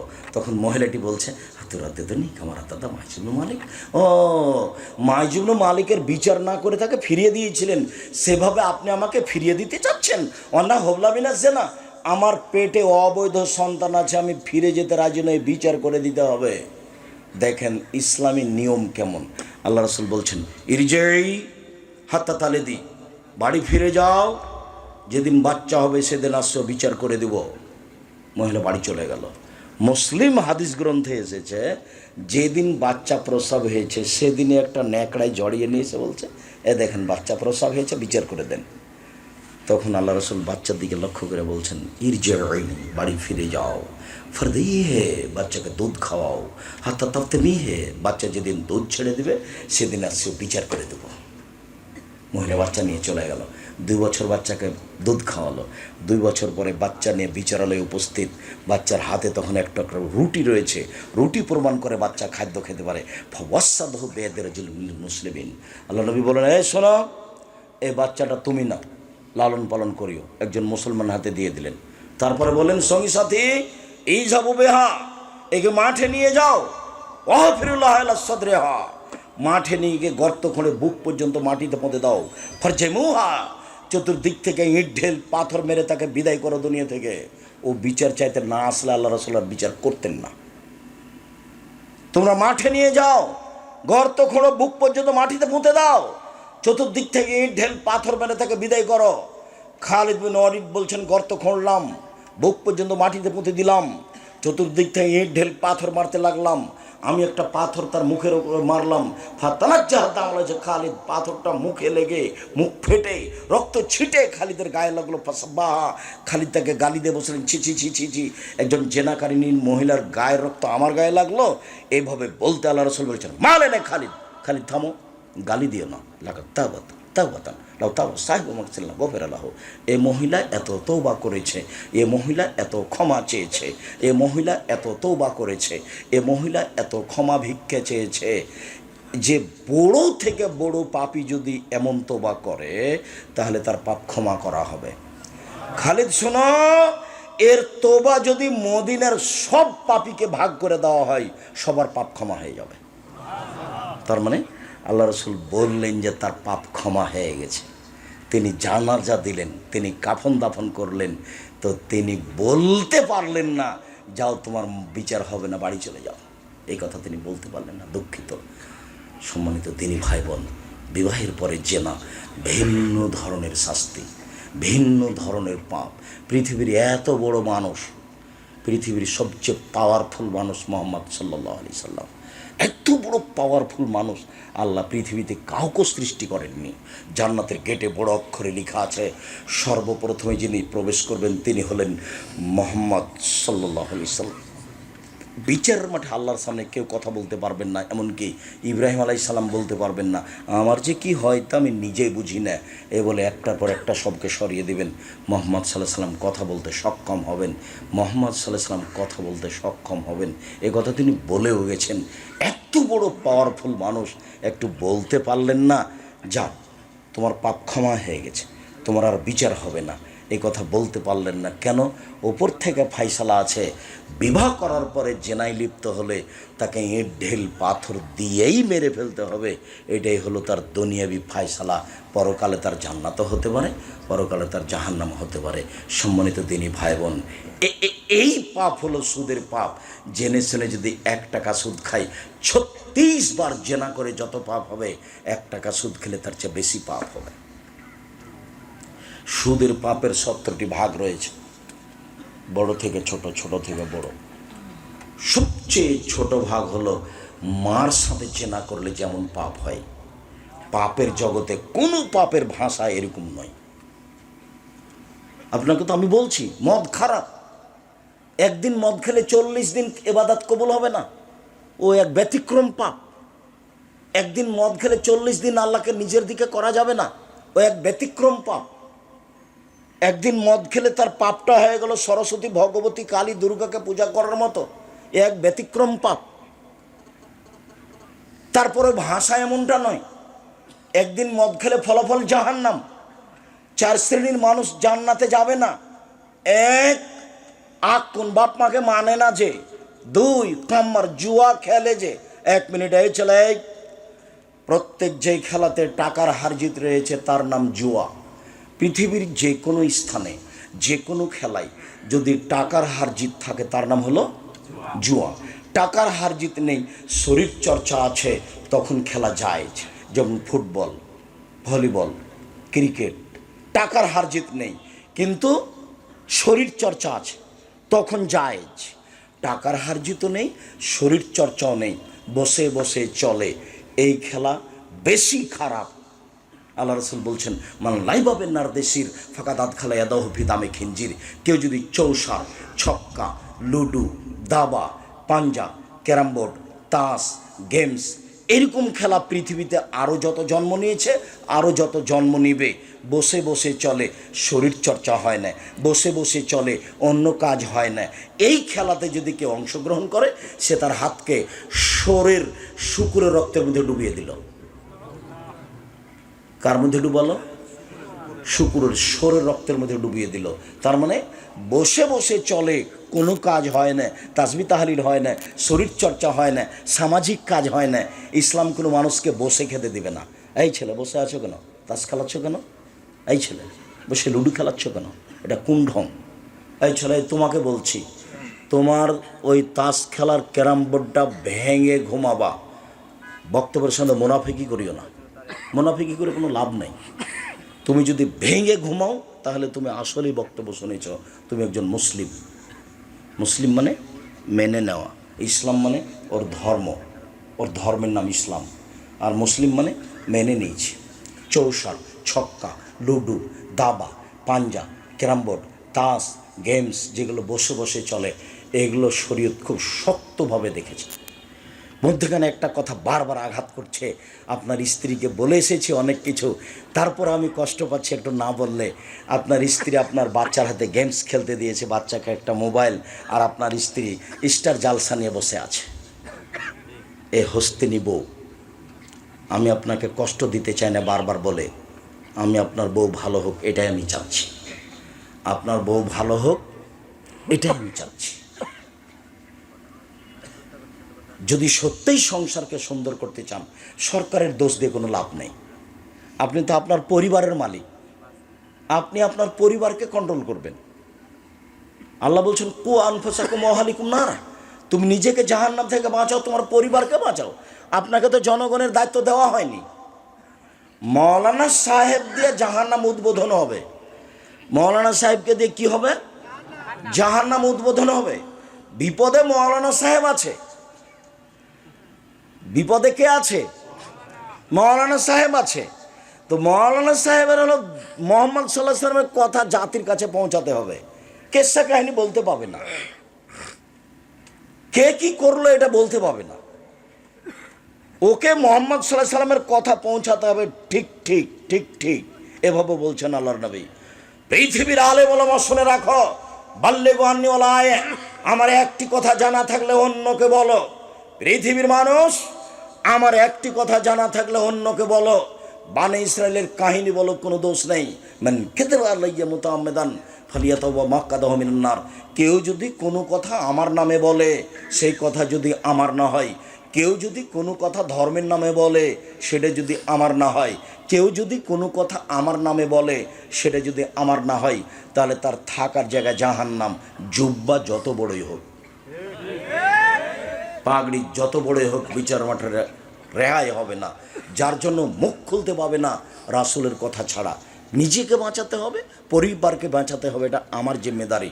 মৌলানা সাহেবের জিম্মেদারি নিজেকে, পরিবারকে, সমাজকে। নিজেকে, পরিবারকে, সমাজকে। উনি কেমন দাওয়াত দিচ্ছেন সেটা বিচারের মাঠে ফলাফল হবে। এই ছেলে, আমরা আলোচনার শেষের দিকে চলে আসলাম। সুদের আলোচনায় একটা লম্বা হাদিসের একটা অংশ বলবো, সেই জন্য হাদিসটা আমি মুখে বলছি। হাদিস বুখারী মুসলিম, আমার দিকে এক খেলে চেয়ে থাকবেন। যার একটা কথা আসবে সুদের ব্যাপারে, এদিকে দেখেন। সামর ইবনে জুনদুব রাদিয়াল্লাহু তাআলা আনহু বলেন, আল্লাহর নবী ফজরের সালাত আদায় করেই আমাদের দিকে মুখামুখি বসতেন, আমাদের জিজ্ঞাসা করতেন, তোমরা স্বপ্নে কিছু দেখেছো কি? আমরা কেউ কিছু দেখলে বলতাম, তখন তিনি স্বপ্নের তাবির করে দিতেন। বলতেন, তোমার স্বপ্নের তাবির এই, তোমার স্বপ্নের তাবির এই। তো একদিন তিনি আমাদেরকে জিজ্ঞাসা করলেন, সঙ্গী সাথী, গত রাত্রে স্বপ্নে কেউ কিছু দেখেছ? আমরা বললাম জি না। তখন তিনি বলছেন, শোনো শোনো, আমি দুইজন লোককে দেখেছি। তারা আমার কাছে আসলো, দুই হাত ধরলো, ধরে নিয়ে চলে যাচ্ছে বাইতুল মুকাদ্দাসের দিকে। যেতে যেতে দেখছি একটা লোক বসে আছে আর একটা লোক দাঁড়িয়ে আছে। যে লোকটা দাঁড়িয়ে আছে তার হাতে একটা লোহার বাঁকা লাঠি রয়েছে, মুখের ডান দিক দিয়ে ঢুকে চিরে পিছন দিকে নিয়ে যাচ্ছে, আবার বের করে মুখের বাম দিকে লাগাচ্ছে। তো বাম দিক চিরতে না চিরতে দেখে ডান দিক ঠিক হয়ে গেছে, আবার বের করে ডান দিকে নিয়ে আসছে। আমি বললাম, মা যা, একই দৃশ্য। তো তারা দুজন বলছেন চলতে থাকে, চলতে থাকে। তা আমি কিছু না বলে চলতে থাকলাম। চলতে চলতে দেখছি যে একটা লোক চিত হয়ে শুয়ে আছে, আর একটা লোক পাশে দাঁড়িয়ে আছে, তার হাতে একটা বড় পাথর আছে। মারছে পাথর তার মাথার উপরে, মাথা একবারে ভেঙে চৌচির হয়ে যাচ্ছে, পাথরটা ছিটকে দূরে চলে যাচ্ছে। ও পাথরটা আনতে যাচ্ছে, আনতে না আনতে দেখে মাথা ঠিক হয়ে গেছে, আবার মারছে। তা আমি বললাম, এ কি দৃশ্য, ব্যাপারটা কি, এ কোন শাস্তি? তো কি ব্যাপার? তারা দুজন বললেন, চলতে থাকেন। আমি কিছু না বলে চলতে থাকলাম। আস্তে আস্তে দেখি একটা গর্তের মতো, চুলহার মতো একটা গর্ত, উপরের দিক সংকীর্ণ, নিচের দিক প্রশস্ত। দেখি তার ভিতরে আগুন জ্বলছে, দাদা দাদা দাদা করে আগুন উপরে চলে যাচ্ছে, আবার নিচে যাচ্ছে। দেখি তার ভিতরে পুরুষ এবং নারী উলঙ্গ অবস্থায় জমা ধরে আছে, উলঙ্গ অবস্থায় দুজন করে জমা ধরে আছে। দাদা দাদা দাদা উপরে চলে যাচ্ছে, আবার নিচে আসছে, আবার উপরে যাচ্ছে, আবার নিচে আসছে। আমি বললাম এ কি? তারা দুইজন বলেন চলতে থাকেন। আমি কিছু না বলে চলতে থাকলাম। আস্তে আস্তে দেখি একটা নদী, নদীতে পানি নেই, শুধু রক্ত রক্ত, পানি নেই। তো দেখছি নদীর পাশে একটা লোক দাঁড়িয়ে আছে, হাতে পাথর আছে, আর মাঝামাঝিতে একটা লোক আছে, খুললো মারা দেয় এক রোজা। যতবার উঠার চেষ্টা করছে, পাশ থেকে পাথর মেরে তার মুখটাকেও ভেঙে দিচ্ছে পাশের লোকটা। যতবার চেষ্টা করছে ওঠার, ততবার পাথর দিয়ে তাকে রক্তের মাঝামাঝিতে করে দিচ্ছে আর মুখটা ভেঙে দিচ্ছে। আমি বললাম এ কি? তারা দুজন বললেন চলেন, চলতে থাকেন। তো আমি কিছু না বলে চলতে থাকলাম। দেখে একটা বাগান, সবুজ বাগান, অনেক বড়। দেখি গাছ, একটা অনেক বড় গাছ, বাগানের ভেতরে গাছের পাশে একটা বৃদ্ধ মানুষ বসে আছে। বৃদ্ধ মানুষ, তার সামনে দেখি অনেকগুলো বাচ্চা ছেলে আছে। দেখি পাশে একটা লোক দাঁড়িয়ে আছে, তার হাতে একটা লোহার বাঁকা লাঠি আছে, এইভাবে আগুনকে উত্তেজিত করছে। এটা আমি দেখতেই তারা দুজন উপর দিকে নিয়ে চলে গেল, একটা ঘরে ঢোকালো। এত সুন্দর ঘর আমি কোনোদিন দেখিনি। ঘরে আছে যুবক, ঘরে আছে যুবতী, ঘরে আছে মহিলা, ঘরে আছে পুরুষ, ঘরে আছে বৃদ্ধ মানুষ, সব ভর্তি। বের করে নিল, আরও উপরে নিয়ে গেল আর একটা ঘর, আল্লাহু সামাদ। পরের ঘরটা আগের ঘরের চেয়ে আরও সুন্দর। দেখি এখানে যুবক আছে আর বৃদ্ধ মানুষ আছে। আমি বললাম এই শোনো, এতক্ষণ যা দেখলাম বলে দাও, কি দেখলাম? কালা। তারা দুজন হ্যাঁ সব বলে দেবো। শোনেন, ওই যে প্রথম লোকটাকে দেখলেন না, ডান দিক দিয়ে, মুখের ডান দিক দিয়ে বাঁকা লোহার লাঠি ঢুকে চিরে ফেলা হচ্ছে। ফারাজুলুন কাদ্দাব, ও মিথ্যে কথা বলতো। ইফালু বিহিল ইয়াউমিল কিয়ামা, যতদিন পর্যন্ত জাহান্নাম জান্নাত বিচার না হচ্ছে ততদিন পর্যন্ত তার এই শাস্তি হতে থাকবে। মিথ্যে কথা থেকে বিরত থাকতে হবে। আল্লাহ নবী বলছেন পৃথিবীর মানুষ শুনে রেখো, কেউ যদি মজাক করে হলেও মিথ্যে না বলে, আমি মুহাম্মদ সাল্লাল্লাহু আলাইহি ওয়াসাল্লাম তাকে একটা জান্নাতে ঘর নিয়ে দিব। মজাক করে হলে মিথ্যে না বলে, যে মিথ্যে বলবে তার শাস্তি এই। তারপরে যে আপনি দেখলেন পাথর দিয়ে একজন মানুষের মাথা ভেঙে দেওয়া হচ্ছে, উনি হচ্ছেন মাওলানা মানুষ, এলম অনুযায়ী আমল করেননি, রাতে কোরআন তেলাওয়াত করেননি। মাওলানা সাহেব বড় বিপদে, এই কারণে তার মাথাকে ভেঙে দেওয়া হচ্ছে। তারপরে যে আপনি দেখলেন চুলার মতো একটা গর্ত, ধাঁধা ধাঁধা ধাঁধা করে আগুন জ্বলছে, উপরে যাচ্ছে নিচে নেমে আসছে। এই পুরুষ এবং নারী উলঙ্গ হয়ে জমা ধরে আছে, দাদা করে উপরে উঠে যাচ্ছে, আবার নিচে নামে আসছে। এ হলো ব্যভিচারণী, জেনায় লিপ্ত থাকতো। বোঝা গেল না কথা মনে হয়? আমি এখানে আর একটা বাক্য ব্যবহার করি। আল্লাহ নবী আর একদিন বলছেন, আমি ঘুমিয়ে আছি, দুইজন লোক আসলো, এসে আমার দুই হাত ধরে নিয়ে চলে গেল। হঠাৎ দেখি মানুষ অনেক ফুলে ফেঁপে খুব উঁচু উঁচু হয়ে আছে, দুর্গন্ধে টিকা যায় না। মনে হচ্ছে ওরা গণশৌচাগার, মনে হচ্ছে ওরা গ্রামের টয়লেট, মনে হচ্ছে ওরা গণশৌচাগার, মনে হচ্ছে ওরা গ্রামের টয়লেট। আমি বললাম জিব্রাইল এরা কে? তখন জিব্রাইল বলছে অহমুজোনাতা জাওয়ানি, এরা হলো ব্যভিচার নেই। এই ছেলে মনে থাকবে, জমা ধরে আগুনে জ্বলছে, এরা কারা? ব্যভিচার নেই। আর একটা বর্ণনায় আল্লাহ নবী বলছেন যে খুব স্বাস্থ্য মোটা মোটা হয়ে আছে, দুর্গন্ধে টিকা যায় না, এরা কারা? ব্যভিচার নেই। এইখানে আল্লাহ নবী একটা কথা বলেছেন যে যারা ব্যভিচার মহিলা, ওদের লজ্জা স্থানের গন্ধে জাহান্নামীরা জাহান্নামে টিকতে পারবে না। যদিও ওই সূত্রের একটা দুর্বলতা পেশ করা আছে, কিন্তু তিনি এই কথা বলেছেন।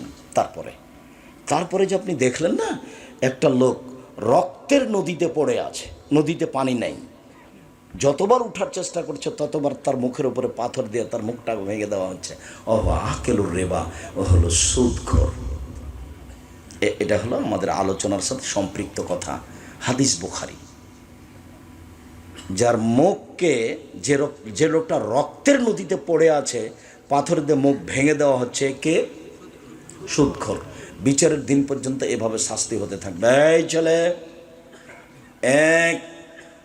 এক টাকা সুদ খেলে 36 বার জেনা করে যত পাপ হবে, 1 টাকা সুদ খেয়ে তার চেয়ে বেশি পাপ হবে। 2, সুদের পাপের 17টি ভাগ রয়েছে, ছোট ভাগ হলো মার সাথে জেনা করলে যেমন পাপ হয়। 3, কে যদি সুদ খায় তাহলে তাকে রক্তের নদীতে ফেলে দিয়ে এইভাবে শাস্তি দেওয়া হবে, মনে রাখতে হবে। 24 ঘন্টার মধ্যে সুদের লেনদেন বন্ধ করতে হবে, কিস্তি বন্ধ করতে হবে, লোন নিয়ে বাড়ি গাড়ি করতে হবে না, বউকে খুশি করতে হবে না, ছেলে মেয়েকে খুশি করতে হবে না। আল্লাহ নবী দিন রাত বলতেন, আউযু বিকা মিনাল মাসামি ওয়াল মাগরাম, আমি তোমার কাছে বাঁচতে চাই বড় পাপ হতে, তোমার কাছে বাঁচতে চাই ঋণ কর্জ হতে, তোমার কাছে বাঁচতে চাই বড় পাপ হতে, তোমার কাছে বাঁচতে চাই ঋণ কর্জ হতে। ঋণ কর্জ ভিন্ন জিনিস। জানাজা রেডি, আল্লাহ রাসূল শুরু করবেন। এই এর ঋণ আছে নাকি? জি আছে, তাহলে গেলাম আমি, তোমরাই জানাজা করো। যার ঋণ আছে তার জানাজা হবে না। হুজুর পড়িয়ে দিয়েছে না তো, হুজুর টাকা দিয়ে তারা রেখেছে সেই জন্য। আপনি আমাকে বলেন তো দেখি, আমার জীবনে এমন কোনো দিন আসেনি, এই দীর্ঘ জীবনে আমি 90 সাল থেকে শিক্ষকতা করি। 88 আগস্টের 20 তারিখ রোজ বুধবার, পরিস্থিতি আমাকে কোনো দিন চাপ দিয়ে কোনো কথা করিয়ে বলতে পারিনি। সাহসী রাখে না, ওই হিসাবে আমি করি না। আল্লাহ আমাকে এমন ভালোভাবে রেখেছে, আপনার টাকা দিয়ে আমাকে চলতে হবে এরকম আমার কোনো দিন পার হয়নি। আমি আপনাকে টাকা দিতে প্রস্তুত ইনশাআল্লাহ, ওই হিসেবে আমি করি না। যার কারণে আমি কোনো দিন এই বিপদের মধ্যে আল্লাহ আমাকে ফেলেননি।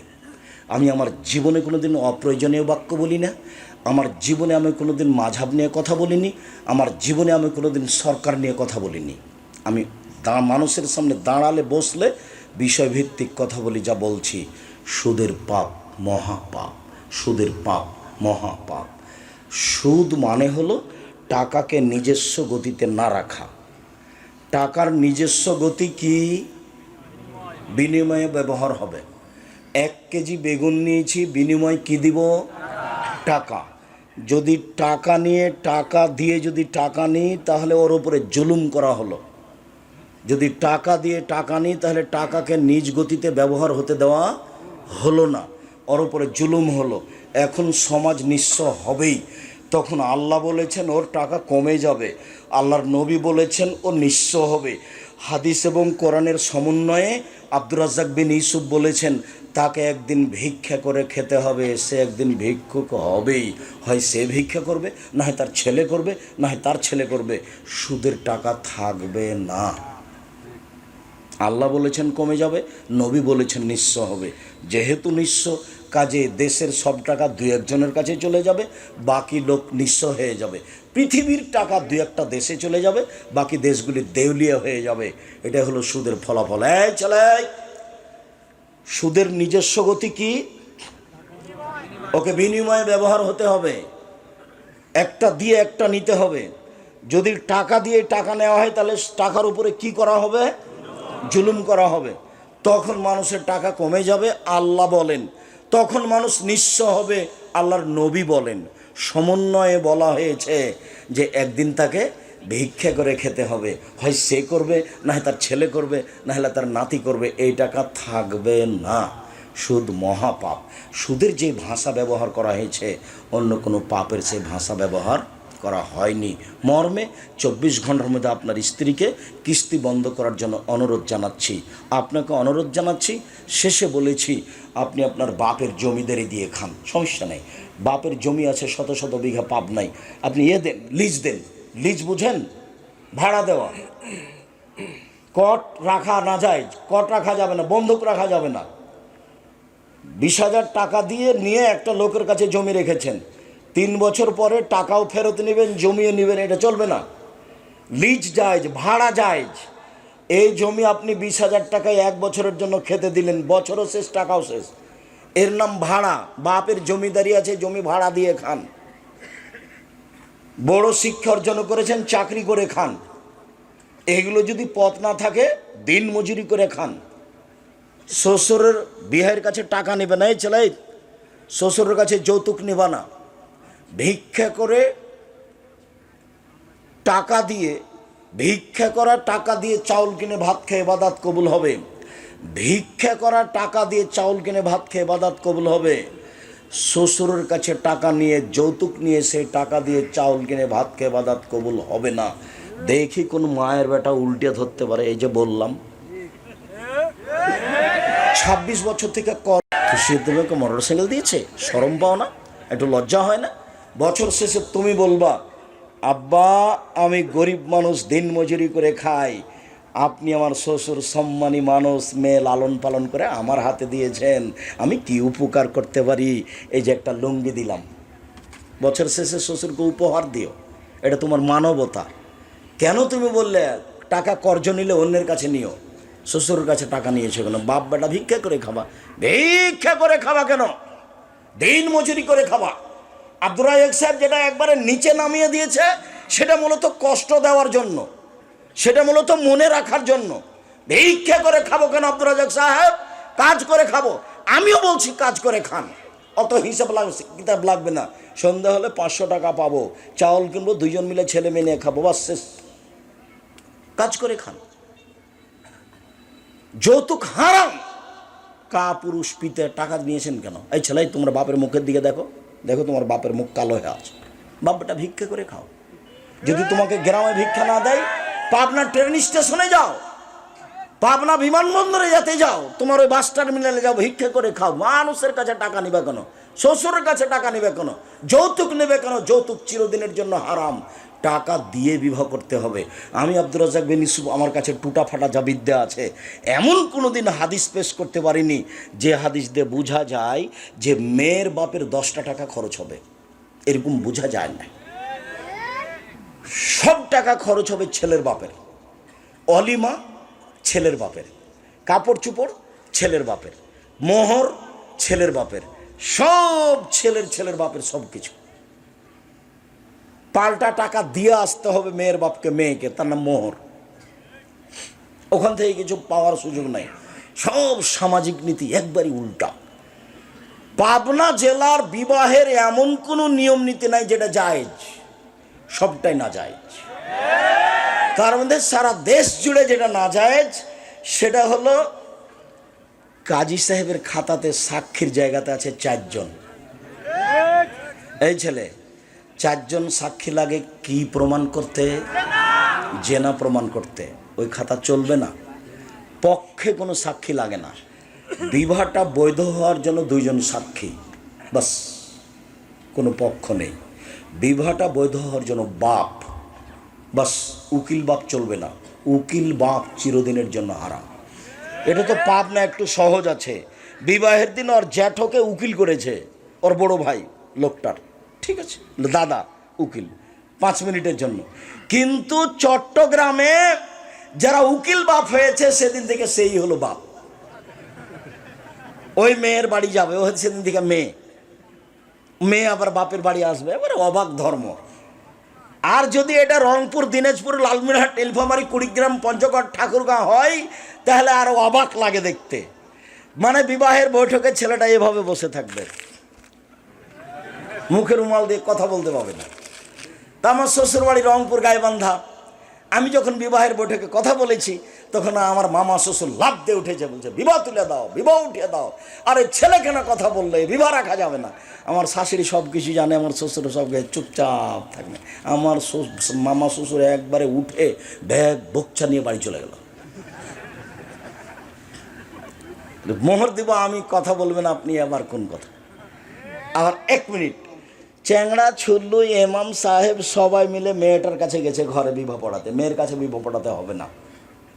ওখানে বলছে অমুক নেবাসে অমুক এত নগদ এত বাকিতে তোমাকে বিবাহ করতে এসেছে, তুমি তাকে স্বামী সত্ত্বে কবুল করো। ও তখন বলে কবুল করলাম। 3 বার হলো। এইবার এতগুলো লোক, যেখানে বর বসে আছে, আরও 5 জন বসে আছে, এখানে এসে দাঁড়ালছে। তখন বসে থাকা লোকগুলো বলছে আপনারা কে? তখন এরা বলছে আমরা এই বিবাহের উকিল। তারপর বলছে মেয়ে কবুল করেছে? জি করেছে। আপনারা শুনেছেন? জি শুনেছি। তাহলে আপনারা বসেন। তখন লোকগুলি বসে। মনে হচ্ছে হিন্দুদের বিবাহ লেগেছে, কলার গাছের চতুর্দিকে ঘুরবে, ধর্ম পাগল হয়ে গেছে।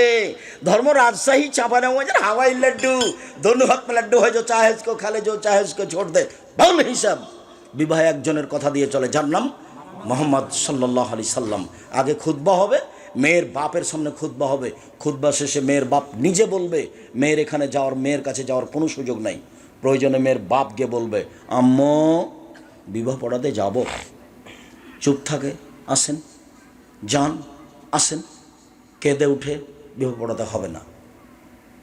ছেলে যত বড় চাকরিজীবী হোক, চুপ থাকে, আসেন বিবাহ পড়াতে যান, যান, ঠিক আছে আব্বু যান। এখন আপনি বলবেন আমার মেয়ে খালেদা এত টাকা নগদ, এত টাকা বাকিতে তোমার সাথে বিবাহ বন্ধনে আবদ্ধ হতে রাজি, তুমি তাকে স্ত্রী হিসেবে কবুল করো। ও তখন বলবে কবুল করলাম, দুজন সাক্ষী শুনবে, এর নাম বিবাহ। গুরুত্বপূর্ণ কথা 3 বার বলতে হয়।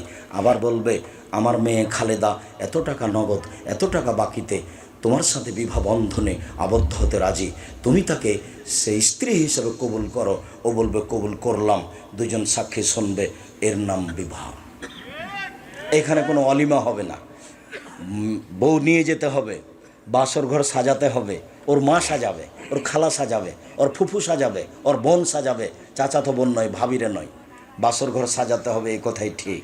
খাওয়া পানির ব্যবস্থা করতে হবে, এই কথাই ঠিক। সুন্দর করে ঘর সাজাতে হবে, এই কথাই ঠিক। বউটাকে সুন্দর করে সাজাতে হবে, এই কথাই ঠিক।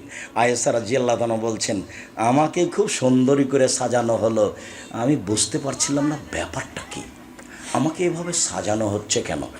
আমার মা আমাকে ডাকলো, আয়েশা, আমি দৌড়িয়ে আসলাম। আমার বান্ধবীদের সাথে আমি দোলনায় খেলাচ্ছিলাম, দৌড়িয়ে আসলাম। আমার মুখে হাতে কিছু বালু টালু লেগেছিল, ধুলাবালি, এটা আমার মা মুছে দিলেন। আনসারীদের মহিলাদের কাছে নিয়ে গেলেন, আমাকে সুন্দরী করে সাজালেন।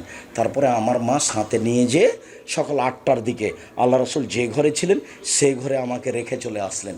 বিষয়টা আমি বুঝতে পারলাম না ব্যাপারটা কি, আমি তো কোনোদিন এরকম দেখিনি। তো বিবাহ হয়েছে 6 বছর বয়সে, এটা তিনি জানেন। এখন তার বয়স 9 বছর। দেখি ঘরে কেউ নেই, ব্যাপারটা কি, আমি তো রাসূল সাল্লাল্লাহু আলাইহি সাল্লামকে এরকম কোনো দিন দেখিনি। একটু পরে একজন মহিলা শরবতের গিলাস নিয়ে ঢুকলো, আসমা বিনতে ইয়াজিদ, মানে বাসর ঘরে মিঠাই কিছু ব্যবস্থা করতে হবে। গিলাসটা রাসূলের হাতে দিল, তো রাসূল নিয়ে একটু পান করলেন, দিয়ে আমার হাতে দিচ্ছেন। তা আমি গিলাসটা নিতে লজ্জা পাচ্ছি। তখন আল্লাহ রাসূল বলছেন আই না, গিলাস না।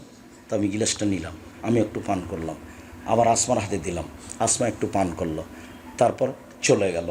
তারপর আমাদের সাংসারিক জীবন শুরু হলো। মাথায় হাত দিয়ে দোয়া পড়তে হবে, স্ত্রীর মাথায় হাত দিয়ে দোয়া পড়তে হবে, সাংসারিক জীবনে যেতে হবে। বিসমিল্লাহি আল্লাহুম্মা জান্নিবনা শায়তান ওয়া জান্নিবি শায়তান মা রাযাকতানা। হে আল্লাহ, তোমার নামে আমরা সাংসারিক জীবনে যাচ্ছি, আমাদের উভয়ের মিলনে যদি কোনো সন্তান হয় আমাকে রক্ষা করো, আমার স্ত্রীকে রক্ষা করো, সন্তানকে রক্ষা করো।